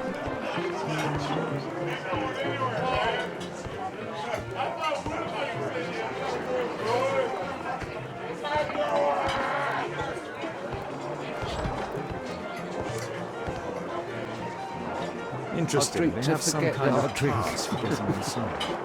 Bottoms up. Remember the airlip? He was afraid. He ran upstairs.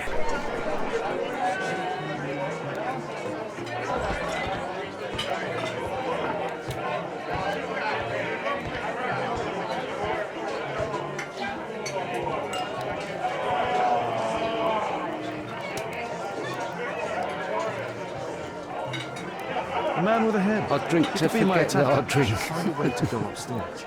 Bottoms up. Pour me a double. I'm going outside for a cigarette.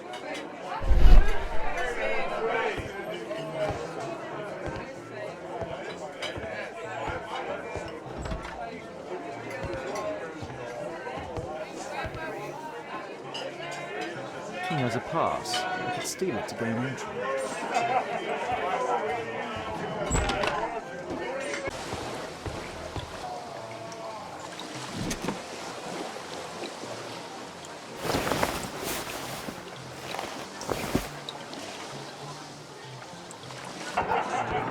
Let's celebrate. You can get in. Cheers! Bottoms up.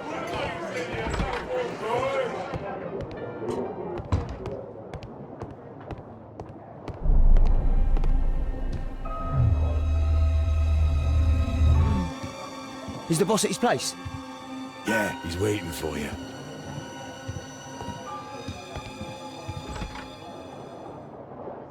A man. I should find a way to follow him. The door to the gambling room is there. It's not a gambling room, so get out of here.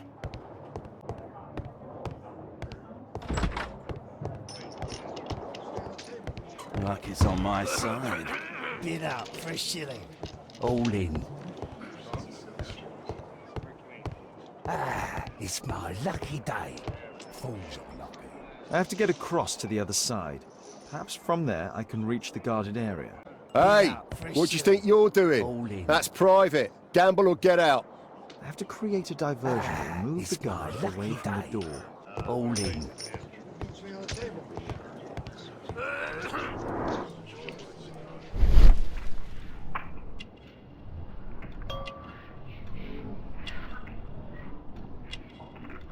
He uses a mirror to look at the cards during the deal. He uses the extra cards to cheat. A button for a mechanism.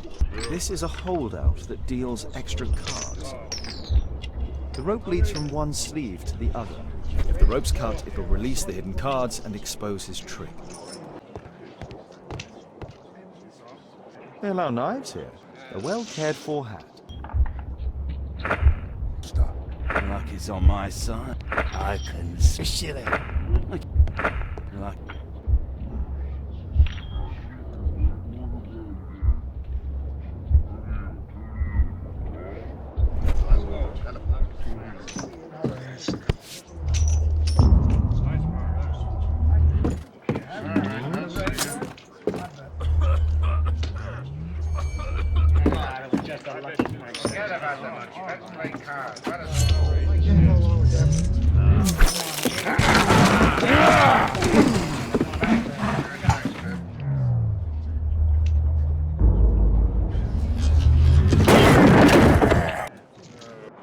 try and go around Holmes.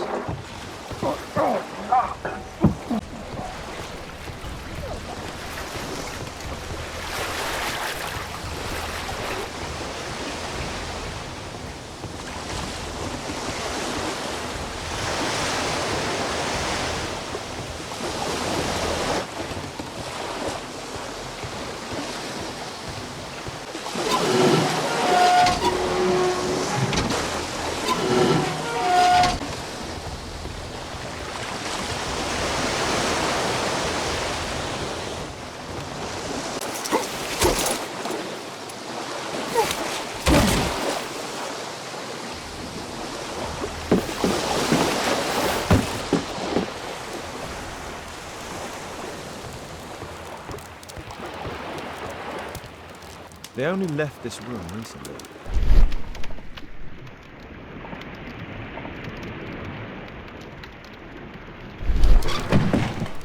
Clever invention for hiding gambling items in the event of a police raid.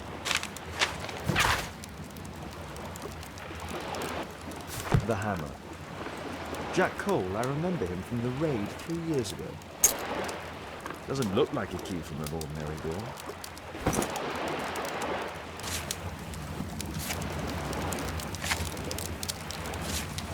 Every card in this deck is the ace of spades. The man from the gambling room is the same card cheating accessory.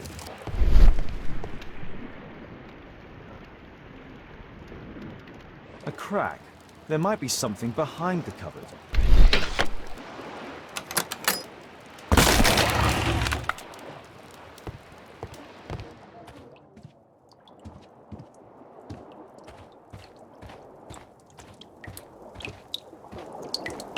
Damn, I'm late. Left.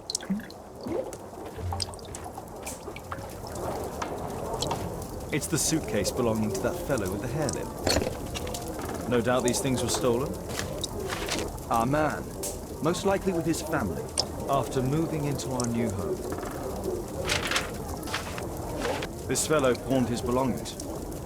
Must be in great need of money. Butler's Pawn Shop on Lambeth Street. He apparently lives near this pawn shop. What's going on in there?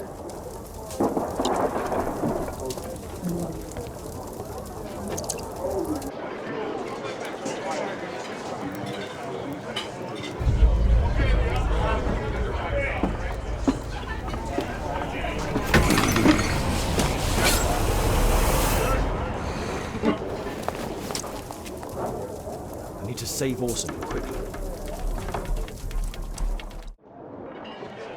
Holmes! You sneaky bastard, I'll kill you!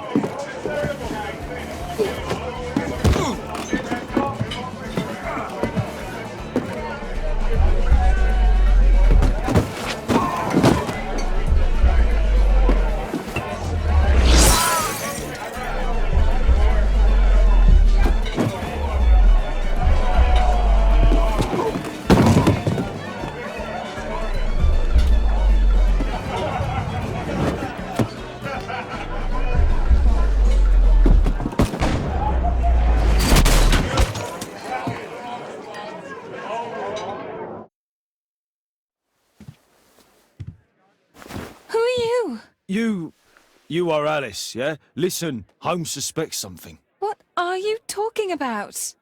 You must be more discreet. Your little game with his daughter. No! Too soft, Holmes. But you are Mr. Holmes.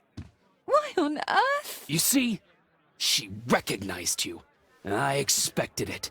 You must live the character. You see... Now you go upstairs right away or I will drive you back to that pub, understood? And there you are. You've got it. All right. But seriously, you should take acting classes.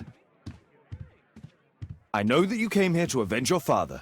You moved into my building, you've spied on me, and now you prepare your revenge through my own daughter.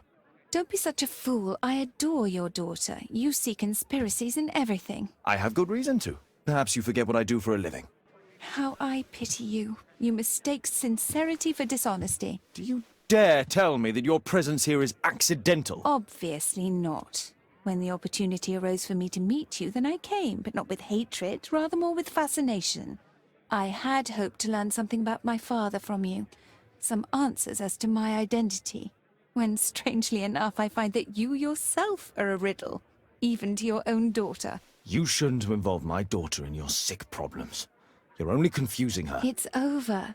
She doesn't know it yet, but I'll be leaving soon. I've finished my business here, and you will never hear from me again. Good. But you better speak to me directly. No being furtive. I had no idea that you could show such a high level of indulgence towards the children of criminals. I'm going. Please, I beg you, do not spoil my last moments with Caitlin.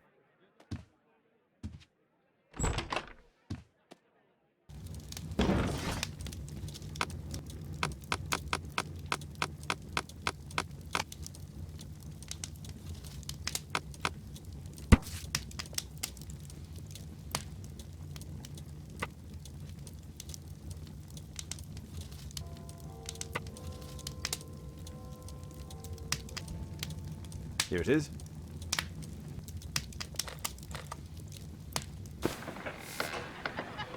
Our suspect with his family near their house.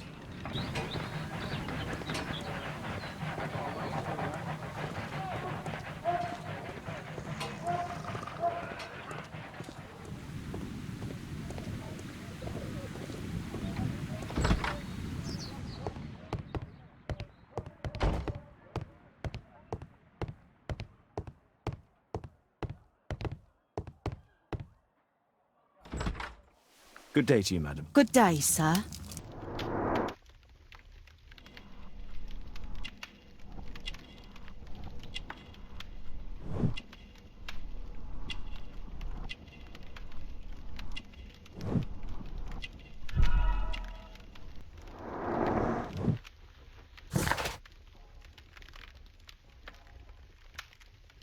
I'm here to see your son. Jeremiah? He's not at home now. Might I ask you a few questions about him? Perhaps we could speak inside. I don't know who you are, sir, but I'll have to ask you to leave right away. She won't speak with a stranger.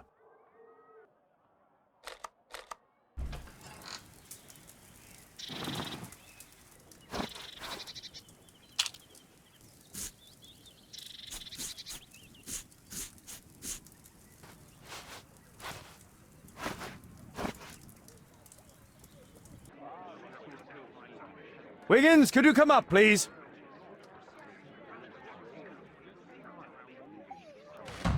Wiggins, an exorcism. Protocol 2.5 on Lambeth Street. Yeah, you can count on us, Gov. You know my methods, Watson. We're ready, Gov. Someone close the door.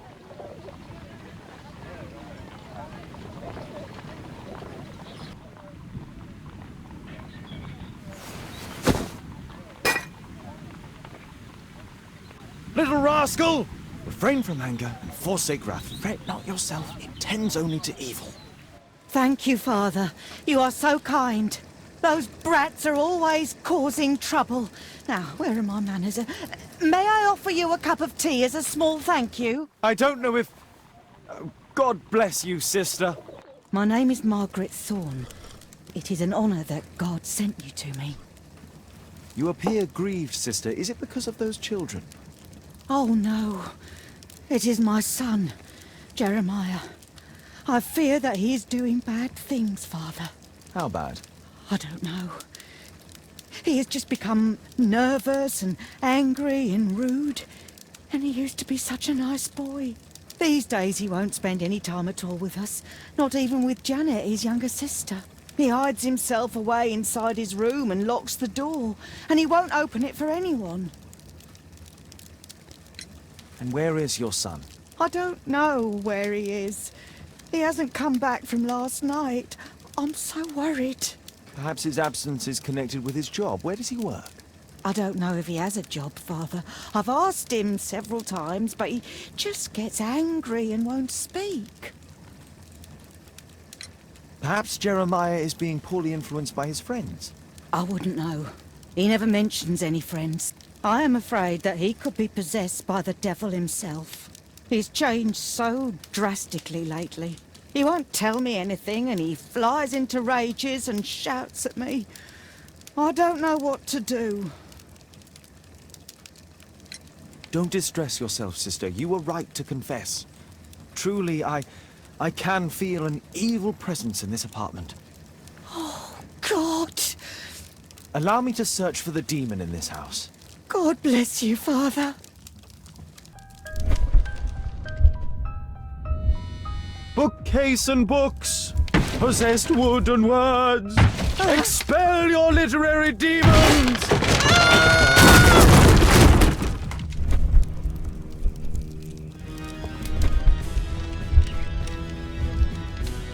Fire and flames, better for crumpets than foul-toothed demons. Be gone and bring peace!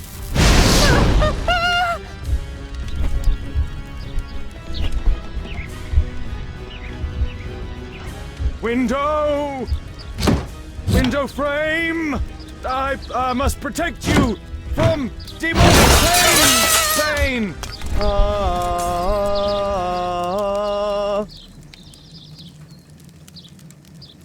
Father, it's a demon!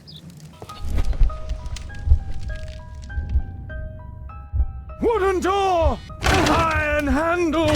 Battle the demon! Unholy vandal! Oh, Holy Spirit! Save your pans from demons and poor musicianship!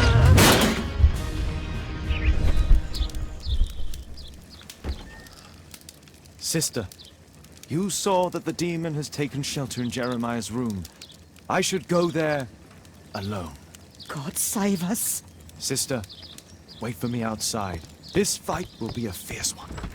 God help us. I'll do what you say. One of the solenoids for creating a bomb. This is probably Janet, Jeremiah's sister. A schematic for a homemade bomb. This is evidence enough to put Jeremiah behind bars.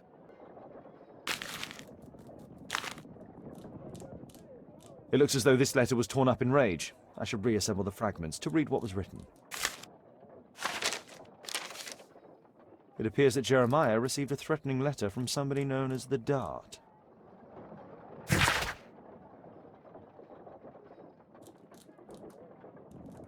The Dart. He was at the center of a notorious case from 1888. Does he plan to escape from London?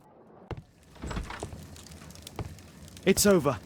The demon is defeated. Oh, thank you. Bless you, Father. Now, pray for Jeremiah's soul and give thanks, sister. Goodbye. Lord be praised. Goodbye.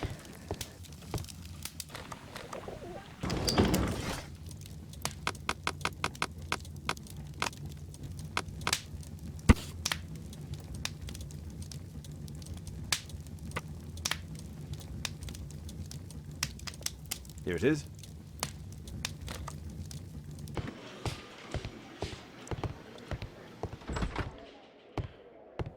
Mr. Holmes, you're still alive. I can tell that that displeases you. Oh, a faulty deduction for once. Due to the attempt made on my life, I would like you to apprehend Jack Cole. All right, Mr. Holmes, we'll apprehend him immediately. Inspector, the suspect has been apprehended. There you are. He's all yours. No need to thank me. So, Jack the Hammer Cole, we meet again. Why am I here? Don't pretend that you don't know. You're a suspect in the case of an attempt made on my life. Rubbish. Just like the old days, eh? Arresting me on suspicion. You've got nothing. Oh, no? How about the revenge for the trouble that I brought to your gang? And also your brother. Don't you dare mention my brother.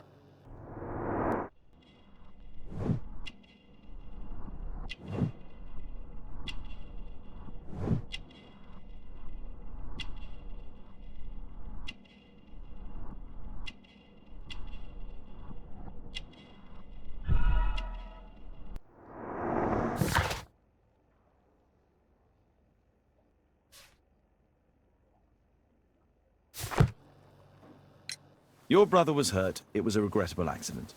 He was in the wrong place at the wrong time. I can hardly be blamed for that. What?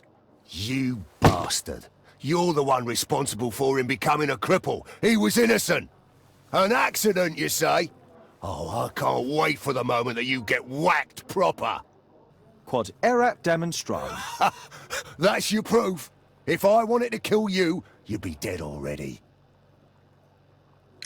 Do you know what happened at Baker Street that night? I do know, but I had nothing to do with it.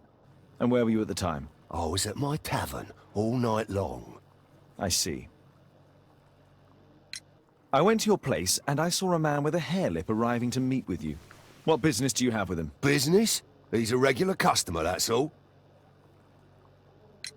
And what about the suitcase that your regular customer brought to you? What? What are you talking about?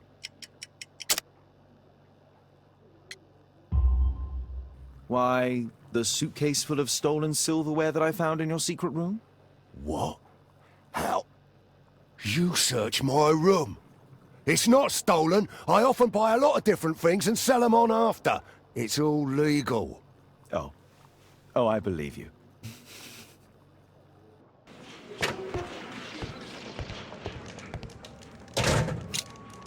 Personalized thuggery. How novel.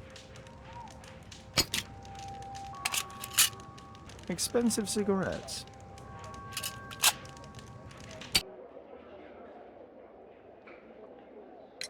Lestrade, I have a suspect in our case. It's Percy Fleming. Can you apprehend him? I'll give the order to the constables. Inspector, we have the second suspect for you. Now, just admit that Scotland Yard is looking after you well, eh? Well, I'd be of little use to you dead.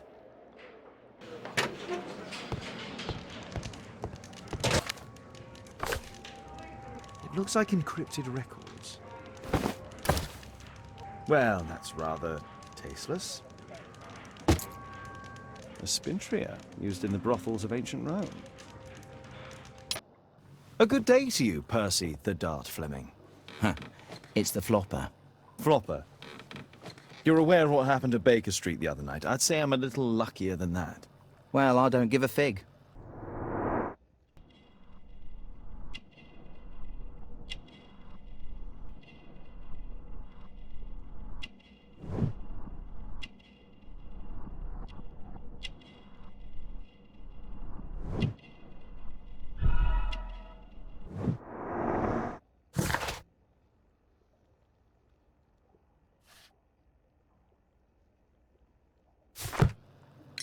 What were you doing 2 nights ago around 1 a.m.? I was at the White Swan. The White Swan? The brothel that you own? That can't be counted as an alibi. What do I need an alibi for? Does the name Jeremiah ring any bells with you? It's the first time I've heard it.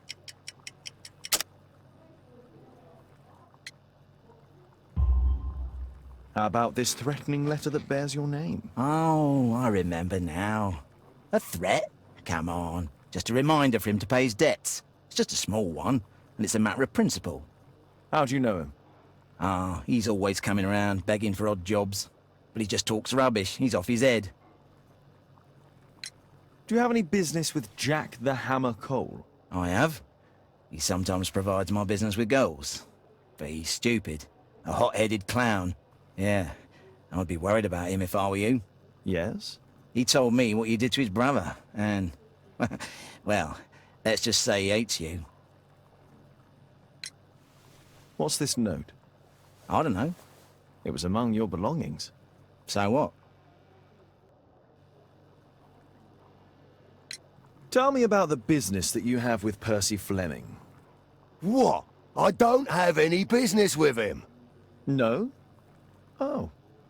Oh, you supply girls to his institution. He's confessed. Well, he's a liar.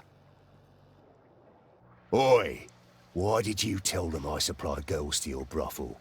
Eh? What are you talking about?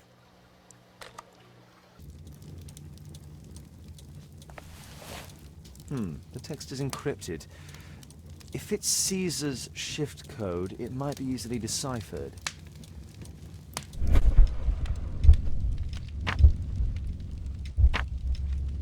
Elementary. It's a notebook filled with debts. And Jeremiah's name is on the list.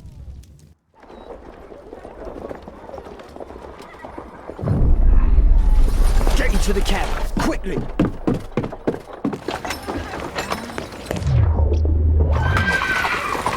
Follow that cab.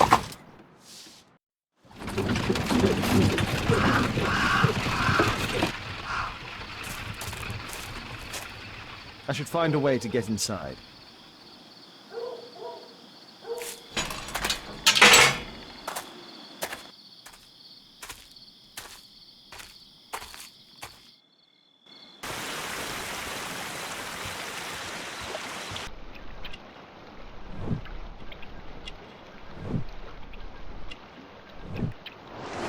There was a fight here. Orson attempted to resist, but someone or something convinced him otherwise.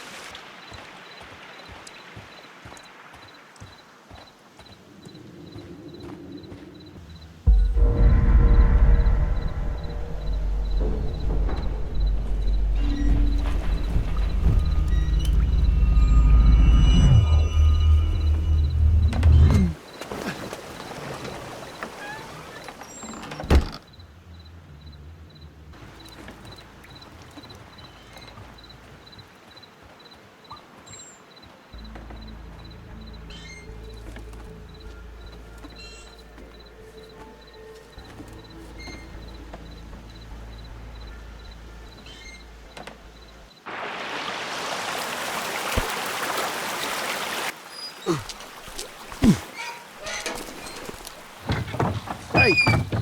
But what? No!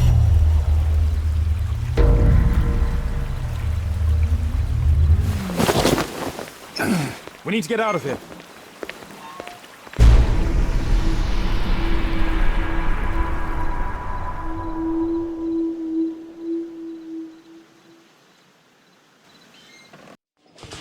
Lestrade, I'm glad you're here. What's happened, Mr. Holmes? We've come from the abandoned St. Patrick's Abbey. I uncovered a gang of armed bandits there who did their best to kill me. Again?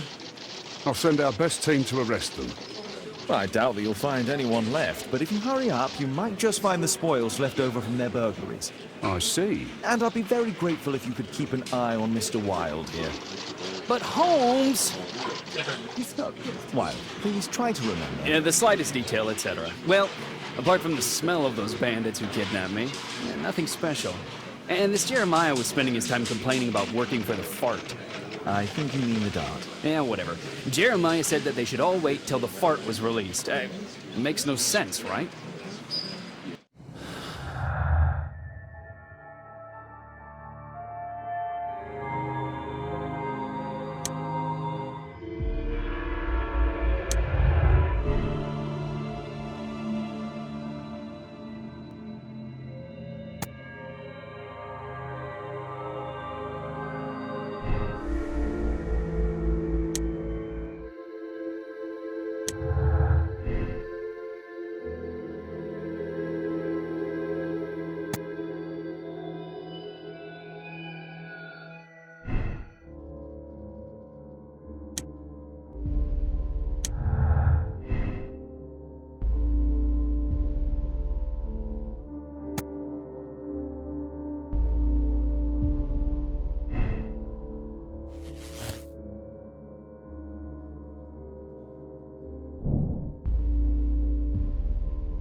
Percy Fleming, you are charged with conspiracy to murder. What? You used Jeremiah Thorne in your little game because you didn't want your hands dirtied. You're lying. Jeremiah spoke to me before he died of how you ordered him to throw the bomb and, after its failure, to abduct me. No, I don't know what you're talking about. Shut up. I think that it's perfectly clear. Attacking Mr. Sherlock Holmes is one of the quickest ways to be hanged. No, you can't do that. I'm an innocent man. Constable, take him back to the cells.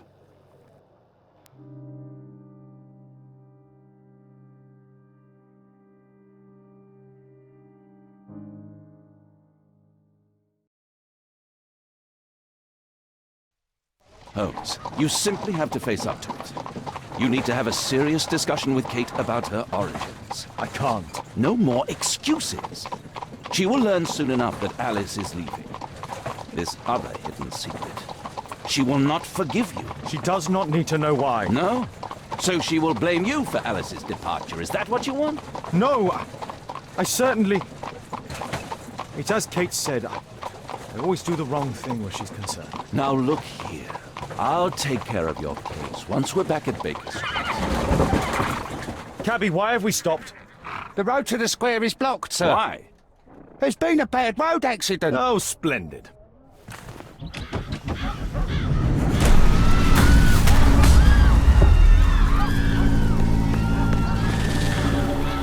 We'd better hurry. There may be injured who need help.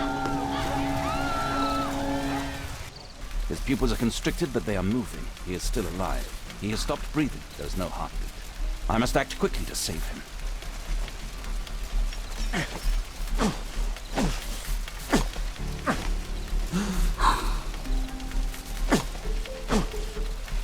Thank goodness. This man will live. Please move to a safer area, sir. Help!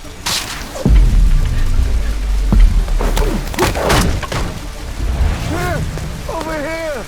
I would have died if not for you.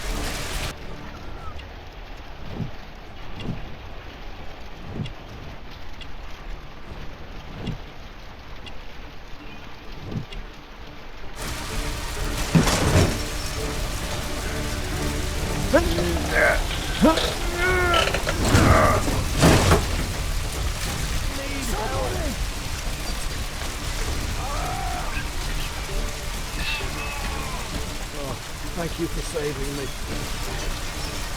Don't worry, I'm okay.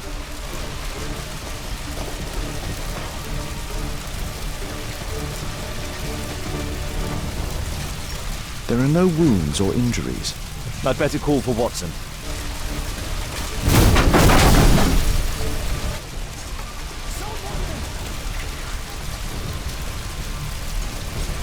I see no visible injuries. Perhaps I could use ammonia.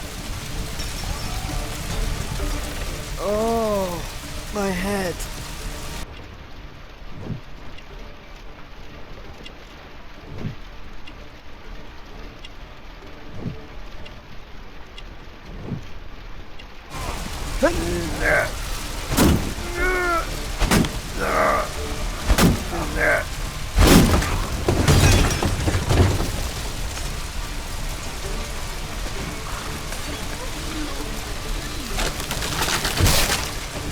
Please help me. My leg. My name is Dr. Watson. Let me examine you. Ah, it hurts. There's some extreme bruising. No bones appear to be broken. I think that an improvised bandage will do for now. One moment, and I'll fetch what I need. Now, let me apply the bandage.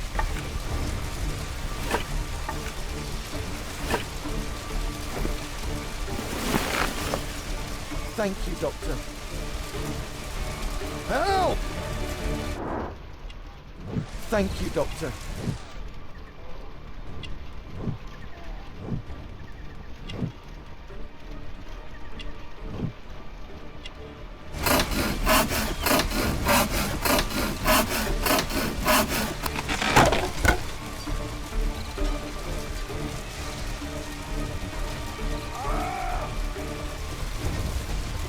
Oh, my shoulder. I'm a doctor. Will you allow me to look at your shoulder? Oh!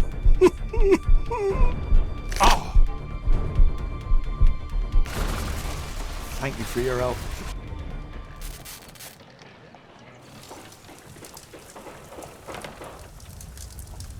Holmes, it appears the police have arrested someone. Perhaps it is the person responsible for this disaster. Let me go. You're talking nonsense. Insulting a police constable, eh? That's quite enough. What's happening here, Constable? Mr. Holmes, this gentleman here is the fellow who built the scaffolding which collapsed and caused this accident. That ain't true. How were you hurt? This hammer hit me on the leg. How? It flew out from the scaffolding I put up. When the damn thing collapsed, the hammer flew out and cost me You leg. were standing over there at the time. Oh, aye. Yeah, that's right. So it would not have been possible for him to bring the scaffolding down, Constable? Perhaps it was poorly constructed. Oh, right. Yes, of course. And what made it fall? Perhaps it was you, waving around that rotten stick of yours. You'll wind up getting a taste of it if you carry on like this. One moment, Constable. The scaffolding here has been entirely dislodged. It is unlikely that this disaster could have been the fault of this gentleman. Allow me to inspect the area, and if you could possibly be of use, close off the surrounding section. Do not grant anyone access, nor allow them to leave. Is that quite clear? Absolutely, Mr. Holmes. This accident is a little unusual. I need to concentrate on the details. I must include all the participants in the accident sequence. This cab hit the scaffold and caused it to fall. This cab was set on fire by the explosion at the lamp shop. Might I ask you some questions regarding the accident? No, you can't. Go away. A dead driver. Another victim of the explosion. This horse was blinded by the flag, causing it to bolt into the window. The overturned lamps may well have caused the fire and explosion. A common fatality. An uncommon location. The rope holding the bunting was torn apart. A large section of it is now missing. Might I ask you some questions regarding the accident? Please. Not now. I'm in shock. This carriage was struck by the scaffold when it fell. This technical cab was involved in this tragic accident. The old gas lamps in the square have been upgraded to electricity. I won't be able to release it with my bare hands.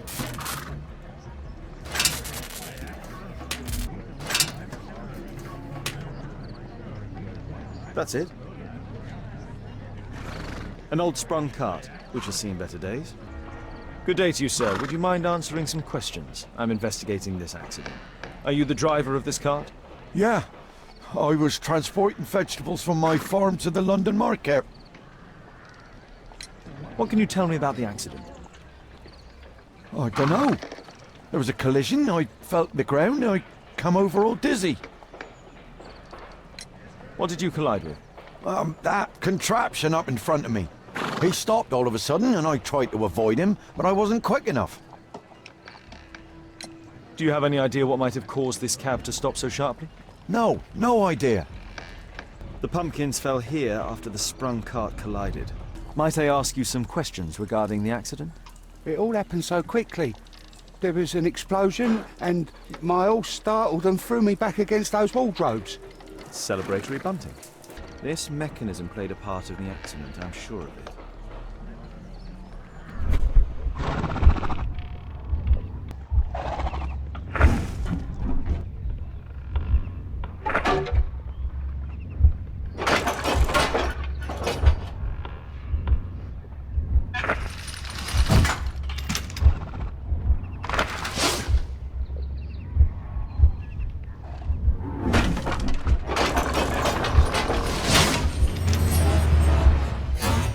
That's it.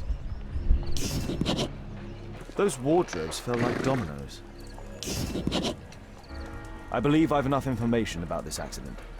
Now let's recreate the sequence of events.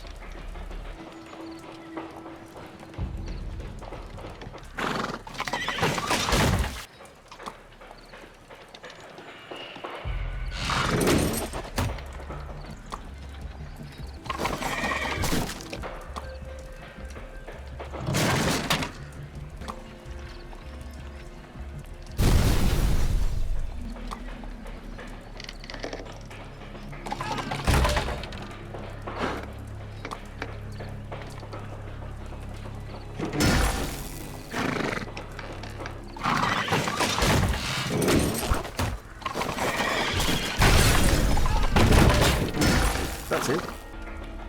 The technical cab's sudden halt caused this disaster, but the lamppost fell down afterwards. So why did the cab stop? Some kind of solvent. A piece of fabric drenched in solvent. A tattoo. I suspect it's from a gang. This man was killed by electricity, as shown by the distinct mark on his hand.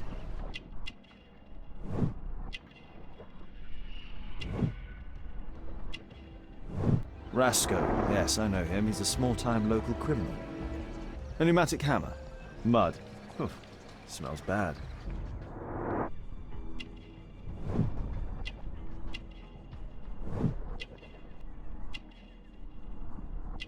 This man was armed with a revolver.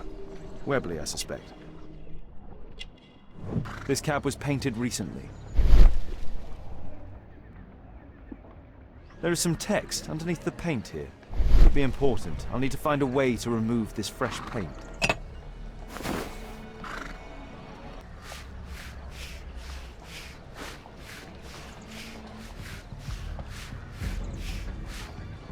Underground Electric Railways Company of London.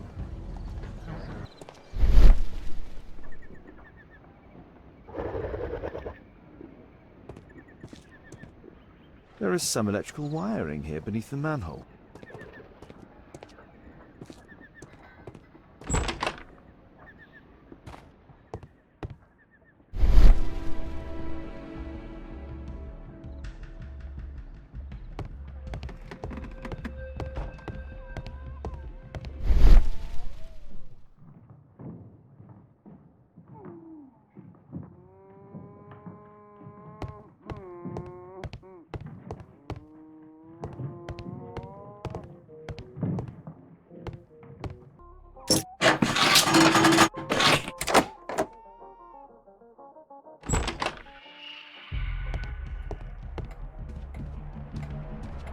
I've not seen such a device before. The electrical charge which affected the technical cab came from here. I can see the technical cab very well from here.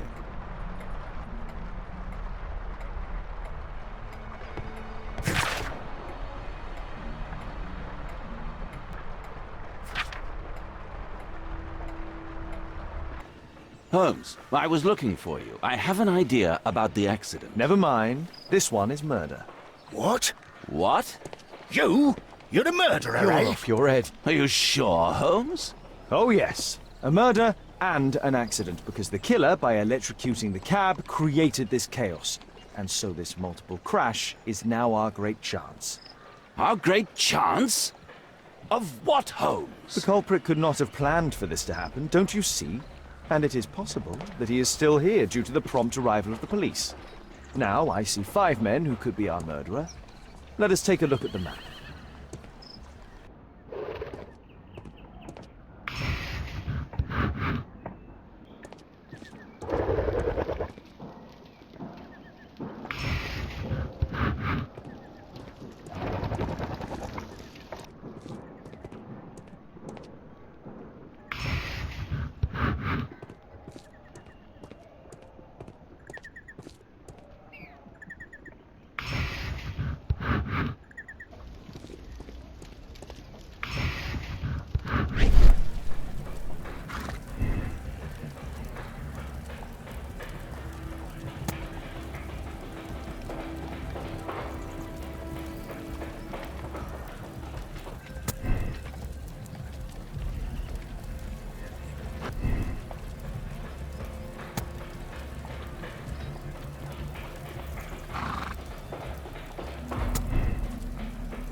That's it.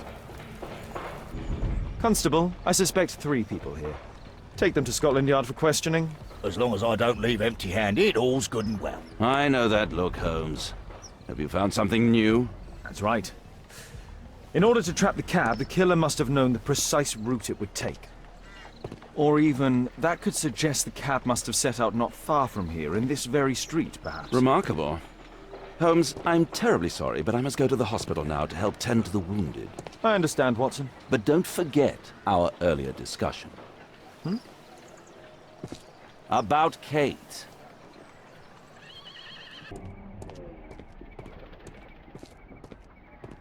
Mud. Oof, smells bad. Fresh paint, but from something else. There was a collision here. The technical cab collided and stopped here. The lock was forced.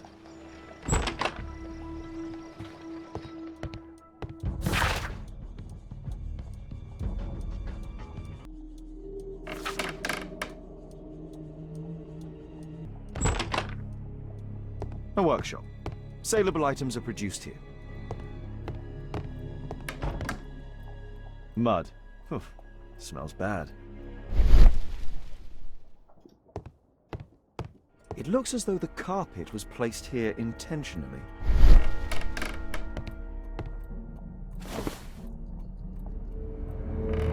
An old access point to the sewers.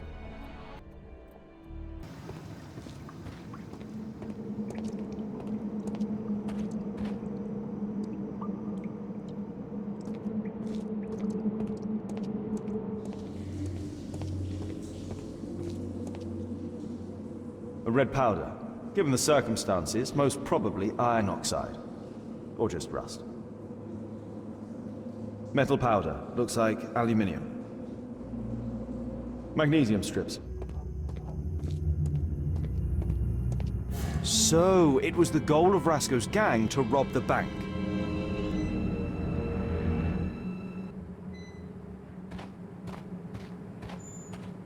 The thieves have opened almost all of the deposit boxes. They must have taken a great many valuables. An old map of the sewers with a red cross. This vault belongs to the Bank of England. The iron wall of the vault has been melted through. Still warm.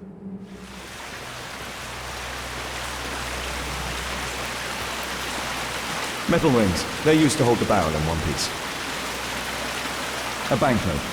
Dry, so it hasn't been here very long. Murad. That's a popular brand of cigarette. This cigarette stub is dry. It was discarded fairly recently. The tobacco's aroma is still strong. It's sweet and nutty. All of the licorice has been eaten. These barrels are empty and unsealed. The thieves used these barrels for the loot, which they then threw into the water. I need to warn Lestrade about this.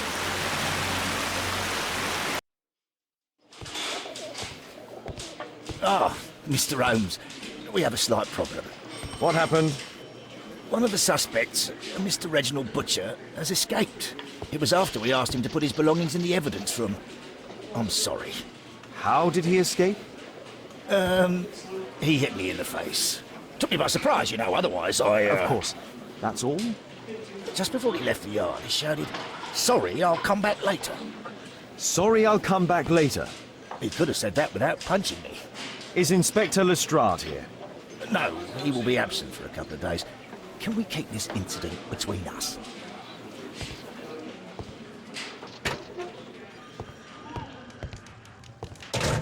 A book. Karl Heinzen's 1848 Der Mord, with a bookmark. This terrible passage is apparently appreciated by Garrett.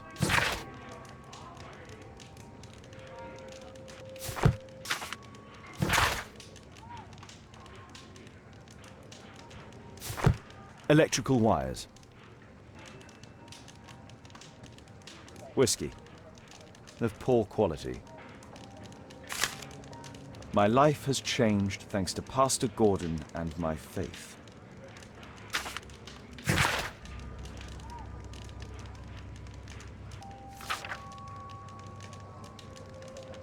Thick leather gloves. They're probably insulating. Murad. Quite a popular brand of cigarette.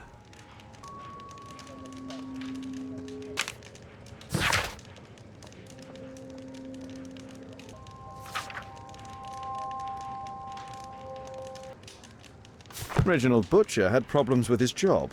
This pen is an expensive one, but it isn't new. Reginald Butcher is fond of sweets.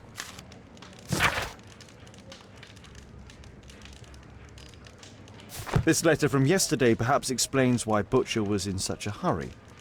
At any rate, I now have an exact address. The initials MB. The belongings of the victims, Rasco and his acolyte. A Webley revolver. Rasco is fond of licorice. Huh. The licorice was found both at the sewers and amongst Rasco's belongings. A normal pocket knife. A standard deck of playing cards. A police report about Rasco. He's only a minor criminal.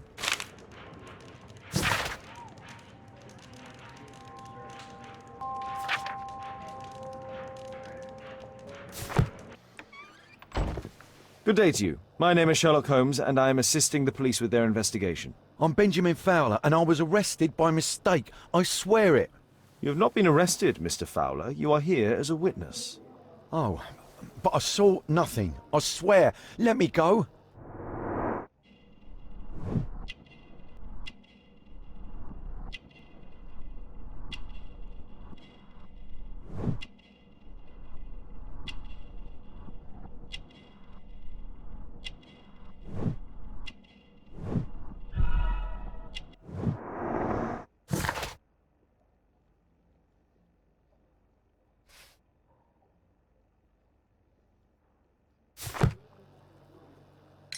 Could you tell me what you were doing at the scene of the accident?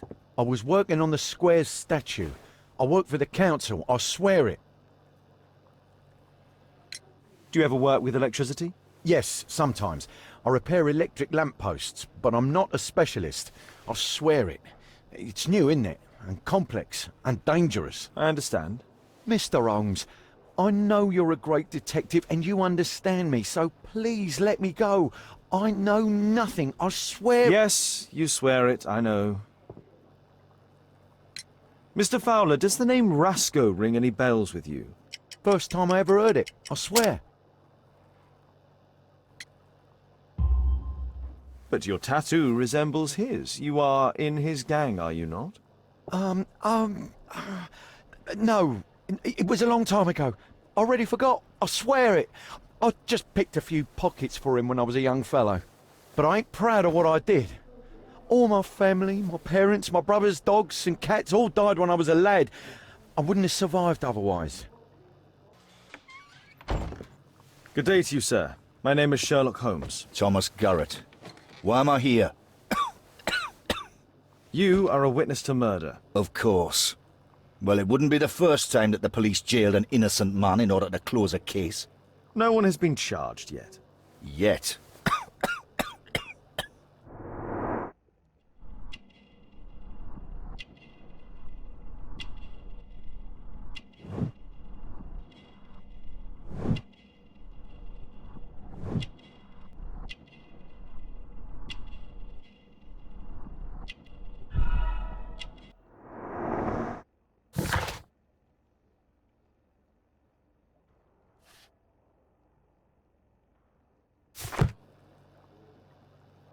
Did you perhaps see anything in particular during or after this disaster? Yes. I saw part of your bourgeoisie burn up and explode. It was spectacular. Why did you remain in the square? Why not seek shelter? Like the rest of the sheep. There were some wounded comrades, workers. I wanted to help them. You have a severe cough. Are you suffering? It's only a cold.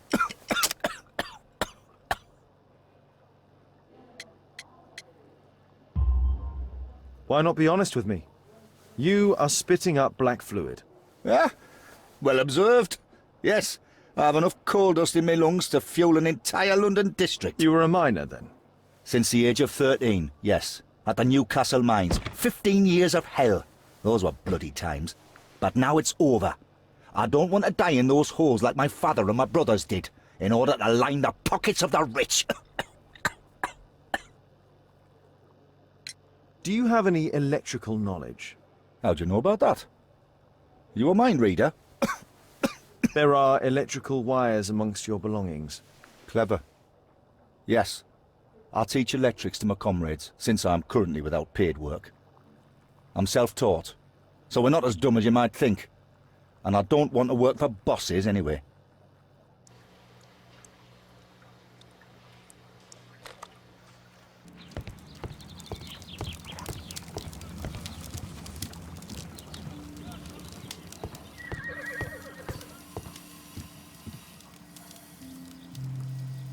Merrill Butcher. Mr. Reginald Butcher, I've come from Scotland Yard. Might we talk? All right, but not too loudly. She's finally asleep. Is she your daughter? My pretty little Merrill. She's very ill. Now look, I'm sorry I ran, but I had to see Dr. Blowberry today and the policeman wouldn't listen. Don't worry, I understand now.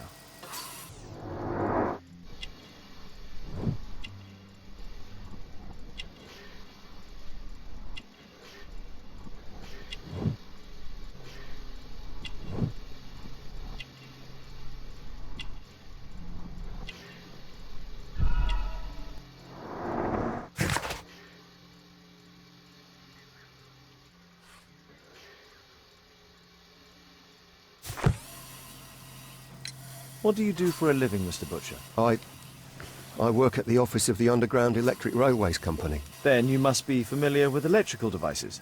I am indeed. Why do you ask? It is of no consequence, but tell me, what are the reasons behind the problems you're experiencing at work? Problems? What do you mean? You have already received a written warning. Yes. I'm often late to work. My boss doesn't understand my situation. It's difficult since my daughter became ill. I see. Coincidentally, we found one of your company's cabs in the square where the accident occurred. Really? Why was it there? I have no idea. Do you? No. But a week ago we had a technical cab stolen, along with its tools. Do you think that could be the one? It's possible.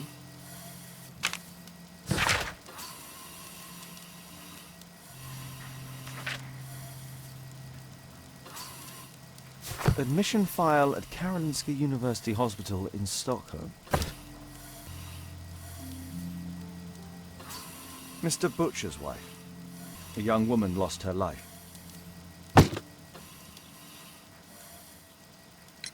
Can she be cured? It'll take a long time. But I'm confident that we'll win this fight. I can't bear to think otherwise. Yes. Probably just a question of money. What are you talking about? It's a question of willpower, and my daughter will win. I do hope so. Although the treatment at the Karolinska University Hospital is very expensive. Yeah, it's our only hope. Thanks to the good Dr. Blowberry, she finally has a bed. We're going out next week. It's our last chance. Do you have children? Yes. I have a daughter too.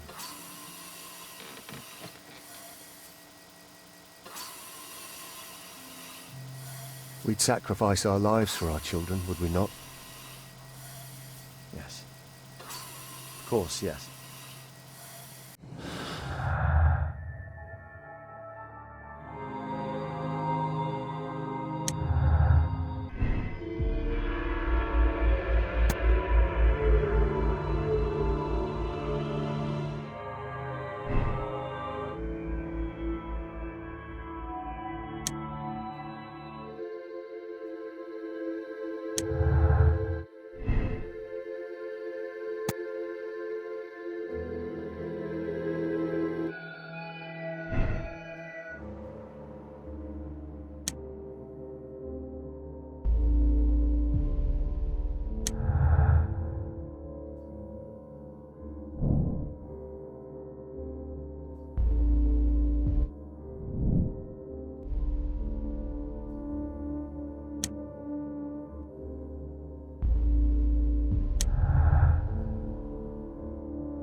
Mr. Holmes? Mr. Butcher, say goodbye to your daughter. We are arresting you for robbery and murder. What? You can't do that. What happened to my girl? You should have thought about that. You monster. Even if it were true, what would a bank's money be worth against the life of a child? I love you, Meryl. Murder is never proof of love. Now please, come with us.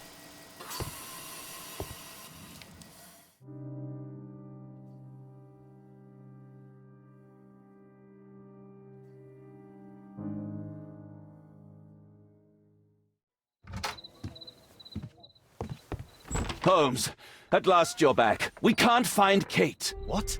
She went for her lesson, but the teacher says that Kate never arrived. Mrs. Hudson! She's gone out to ask around the neighborhood.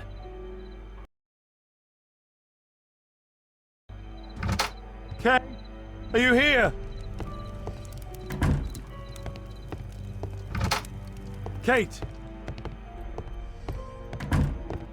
She was writing something here. Kate took her diary. What happened here?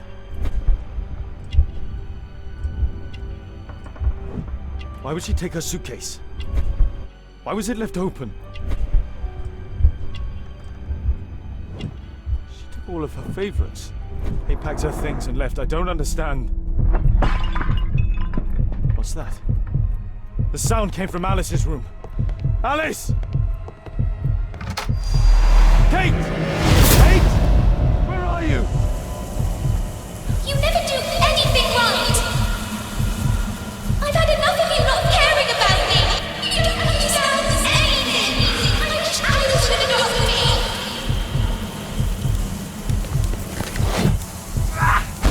What are you doing, Holmes? Alice, that snake, she confused her! What?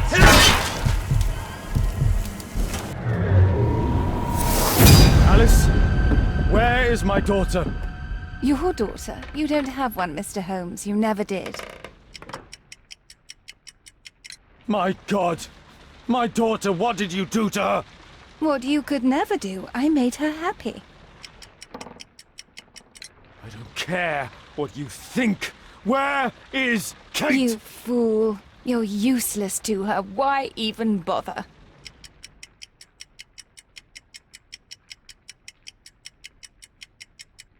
Holmes, this is useless. She won't talk. I'll make her talk. We don't need her. Just use your skill. I'll take care of her.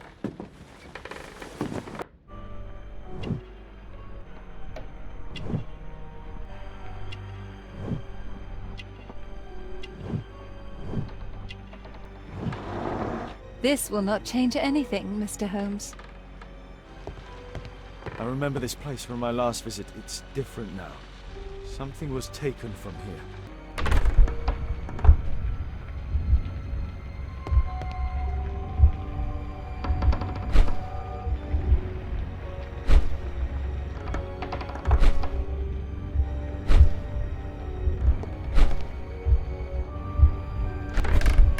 Portrait of Alice's father, William Hamilton, and some items required to conduct a séance are missing.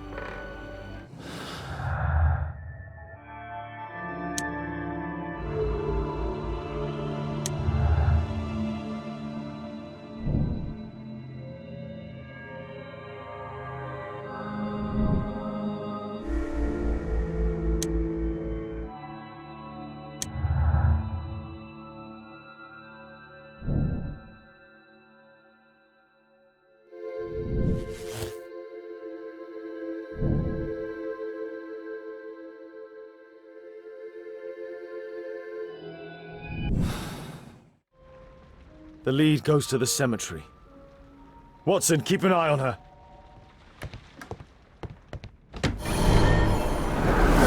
Kate! Are you here?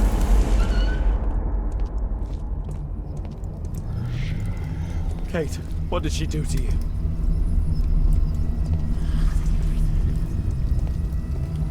Alice brought them to perform the ritual. Those candles have been alight for almost 3 hours. That's where Alice's father was buried. Kate's suitcase. Why did she leave it here? Kate's diary.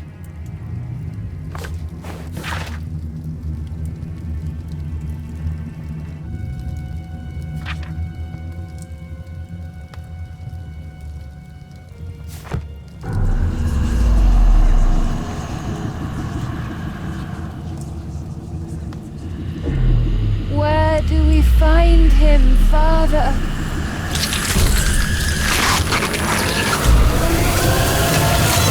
Alice, my daughter. Alice? I know the answer to your question.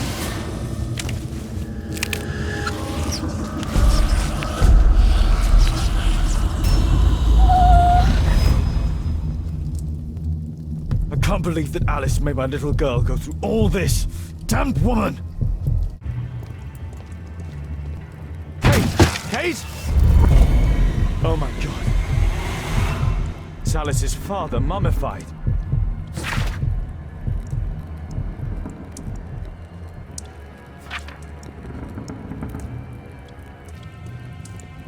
Stormlamp, Madame Destiny. A map of British rivers. Alice keeps her father's belongings in this room, even the canteen from his boat. Alice sleeps here. Alice is not merely peculiar, she is mentally ill. I hope Kate doesn't see this. This witch. Alice, she brought my daughter even further. They followed this direction in this message. They went to the old cemetery.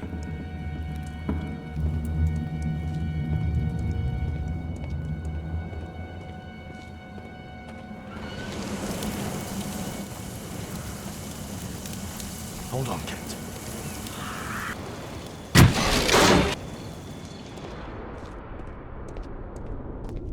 Kate!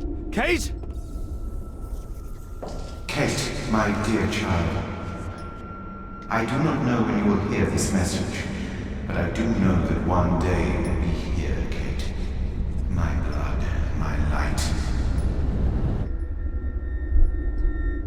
I rue the day I lost you in the living world. Death is nothing to me, except to leave you behind and with him. Holmes. Sherlock Holmes. Will you have to understand, he is your worst enemy. But because he so loves to hide behind the mask of his dubious morality, he would never kill you. Holmes. Holmes. I'm certain that he never understood you, and I'm sorry for that. I hope you didn't cry too often having him as your father. I trust that you made him cry.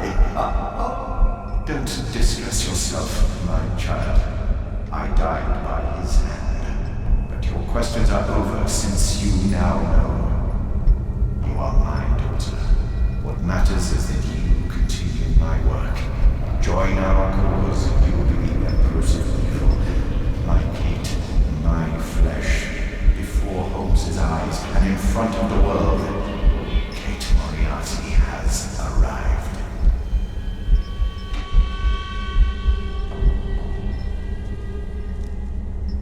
Moriarty. You. Kate. Oh no. She knows everything now. Why did it have to be like this?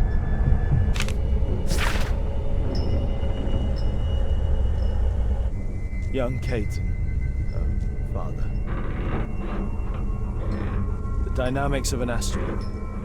Work by Professor James Moriarty. Metal star with an extremely precise carving. That's a ribbon from Kate's hair.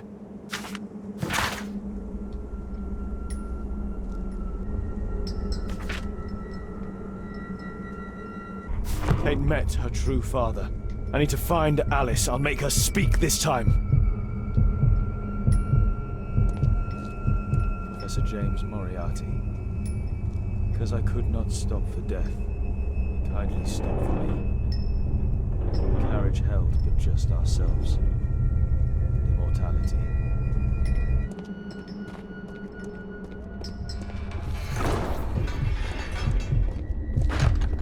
It's blocked from the outside. What? Alice! Accept your death, you fool! You witch! Let me out! Free Kate! Come back, witch! Keep your head, Sherlock. This is the only way to get out of here. Moriarty must have set up an astronomer's riddle here.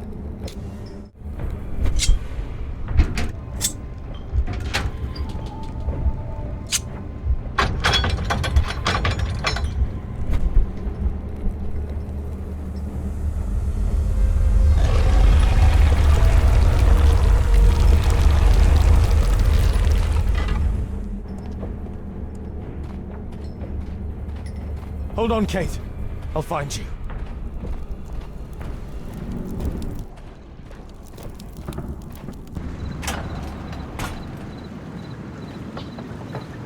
Watson! Holmes, she tricked me. Where's she gone? Watson, where? I don't know. She left, saying that she had to go and see a lady. A Mrs. Destiny? Madam Destiny, she's a boat. What? Over there, Watson! She's abducted Kate! I can't believe it. She's a lunatic, Watson! She made a room for her dead father, and now Kate is with her!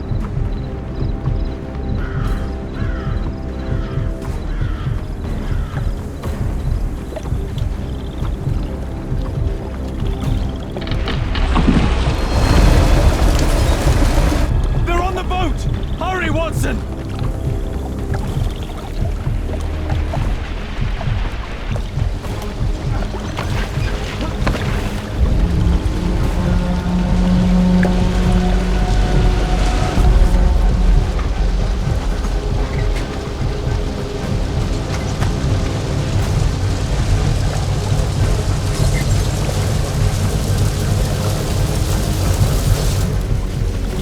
Stay here and hold on to the boat, Watson.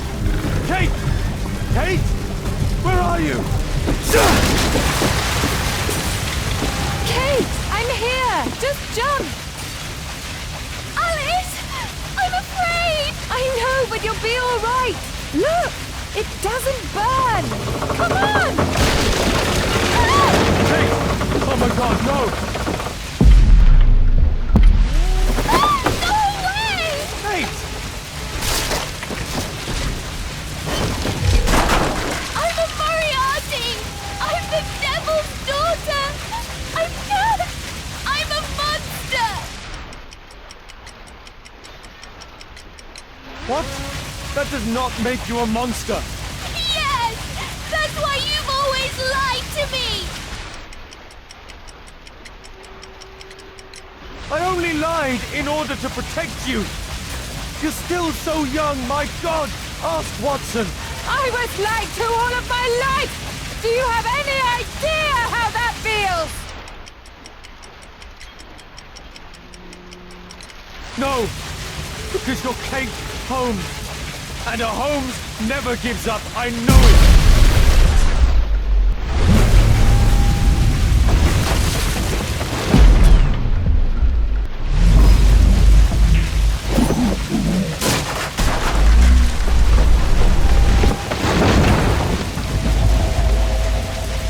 Yes! He knows! Nothing can change fate! Listen! He allowed George Hurst to kill Lord Marsh, who was already condemned to death by tuberculosis!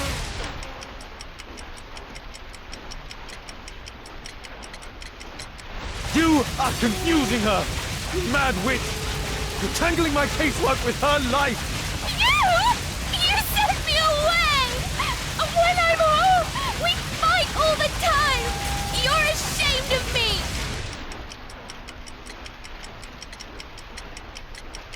No! Oh, it's me, Kate. I never learned patience. My own father was the same with me. It isn't possible to escape destiny! Meryl Butcher couldn't. Her father was a murderer! But Kate, she deserves to live, don't you think? Kate, don't listen to her! And Holmes will be murdered himself! I have foreseen it!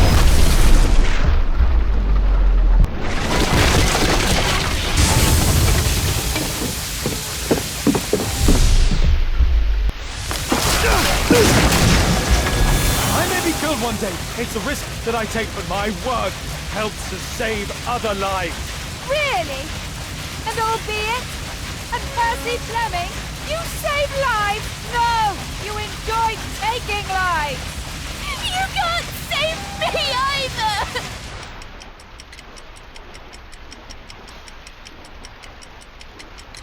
Kate, you'll be safe with me. I'll protect you. I care about you. How can you trust him? He killed your real father, Kate! Why? Why did you kill him?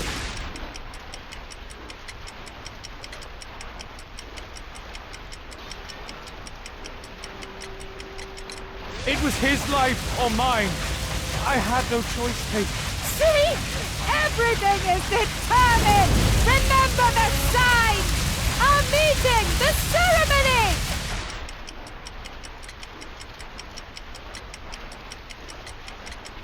You are a liar! You've staged all of this to kill my daughter! See? It is time! The next life awaits us!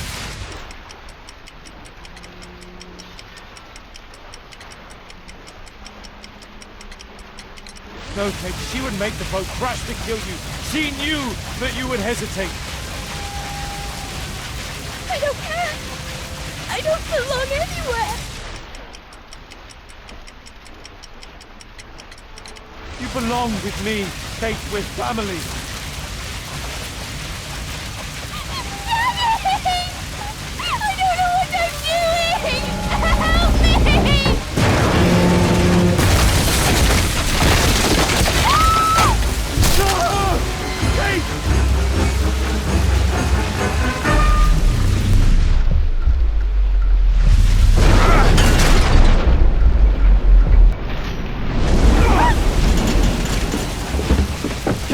Oh, God.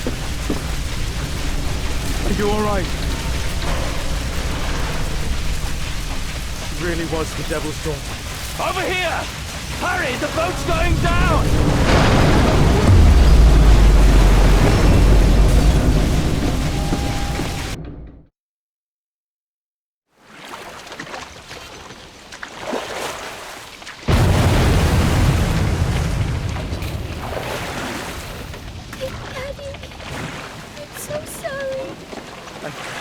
I'm sorry too, Kate.